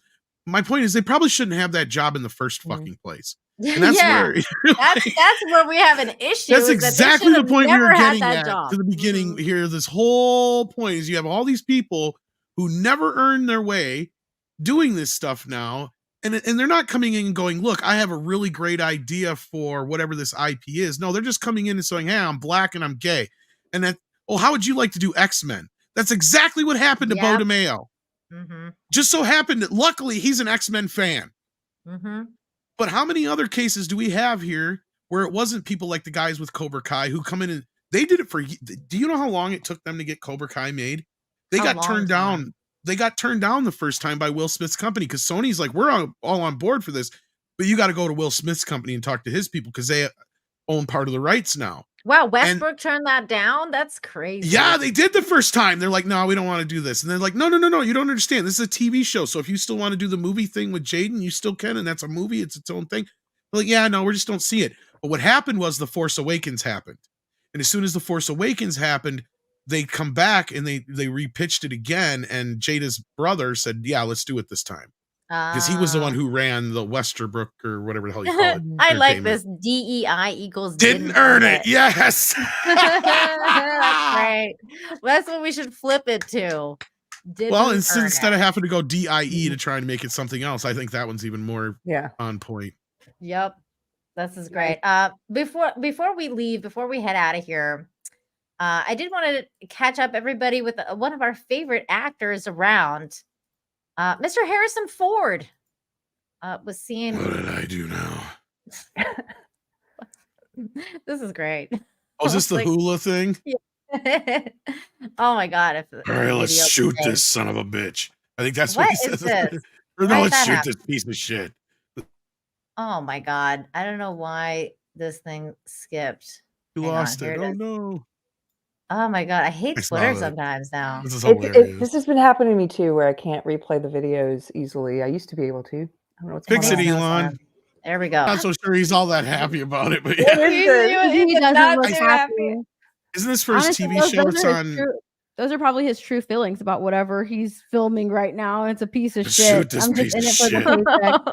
Well, I think this is his Apple show, isn't it? I have no idea what this is for. I think that's what this is. I think he has this show on Apple where he plays I think it's a psychiatrist or psychologist, and that it must be. I think that's what this is. I know. I don't think this is a humiliation ritual. Look, these guys have to do this stuff for it's a part. Comedy. It's action comedy. Or is this an outtake from Indy 5? That would be funny. But yeah, I did think it was funny, but mainly because of his attitude. Let's shoot this piece of shit. Yeah, the show that he's on is a comedy. I'm trying to remember the name of it. Somebody in the chat probably remembers. It's on Apple TV. Thank you, Thomas Dane. Thank you, Thomas. For 4.99 says we're all individuals. We're all different. I'm not. I want to be called Loretta. You want to be called Loretta? Why do you want to be a woman? Because I want to have babies. They were so ahead of their time. We didn't even know ahead of their time. Them and Star Trek. My God, like so many people. So it's like all the people that paved the way to what we're here now, and that's why that's why the woke stuff bothers me so much, because it's just like, dude, we've been here, like we've done that. You want to have babies? Yeah, no, Shrinking. That's what I thought. I knew it was something like that. Yeah.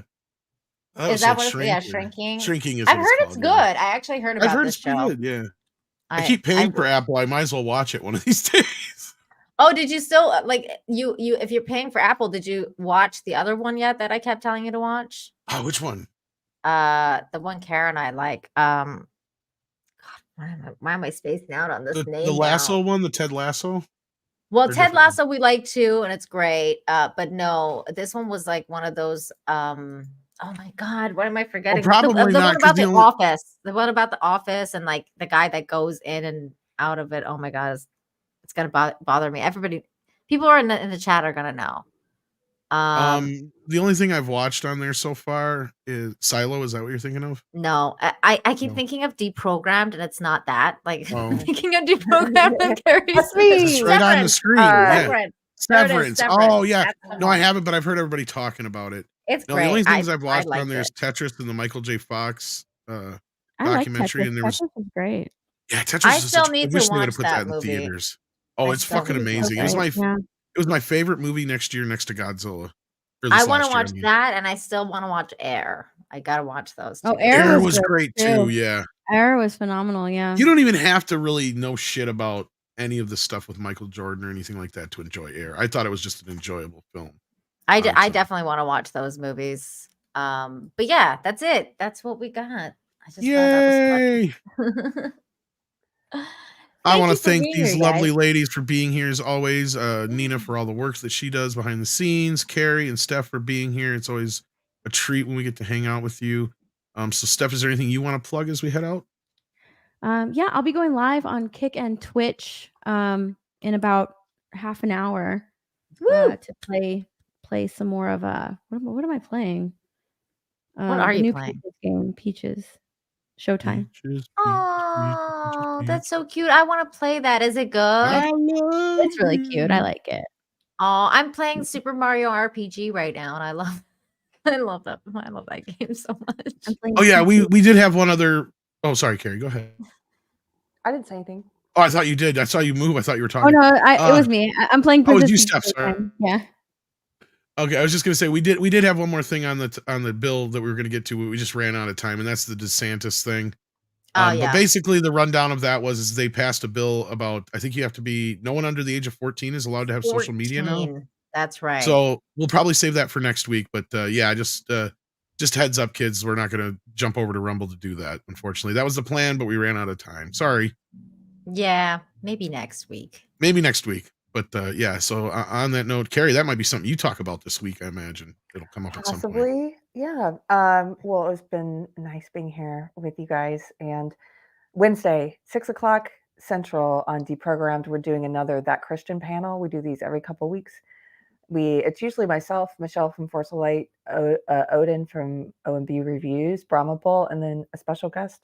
And I hope you'll join us there. It's a lot of fun. You don't have to be a Christian to be in the audience. If you just want to come and hear what weirdo Christians think, you're welcome. I love weirdo Christians. We do bop in from time to time.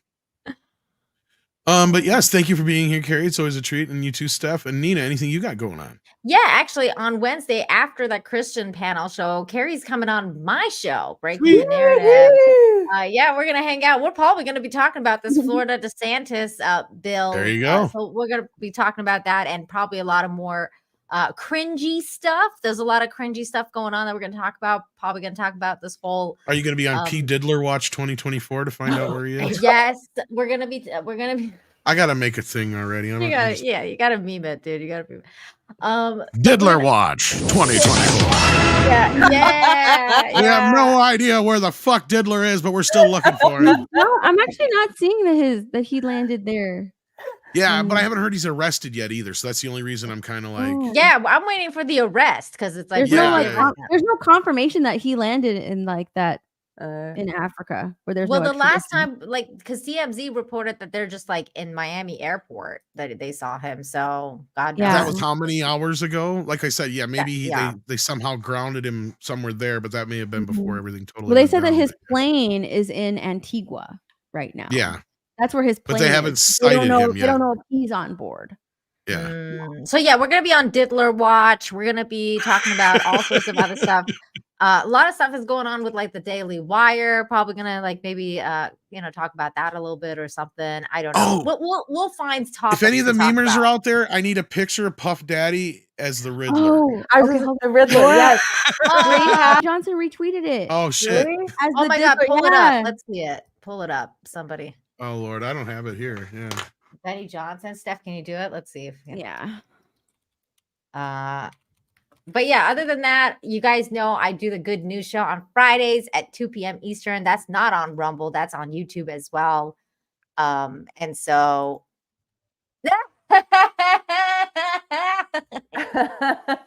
Wow. Oh, no. A bunch of them. Look at that. That's amazing. The internet got ahead of me this time.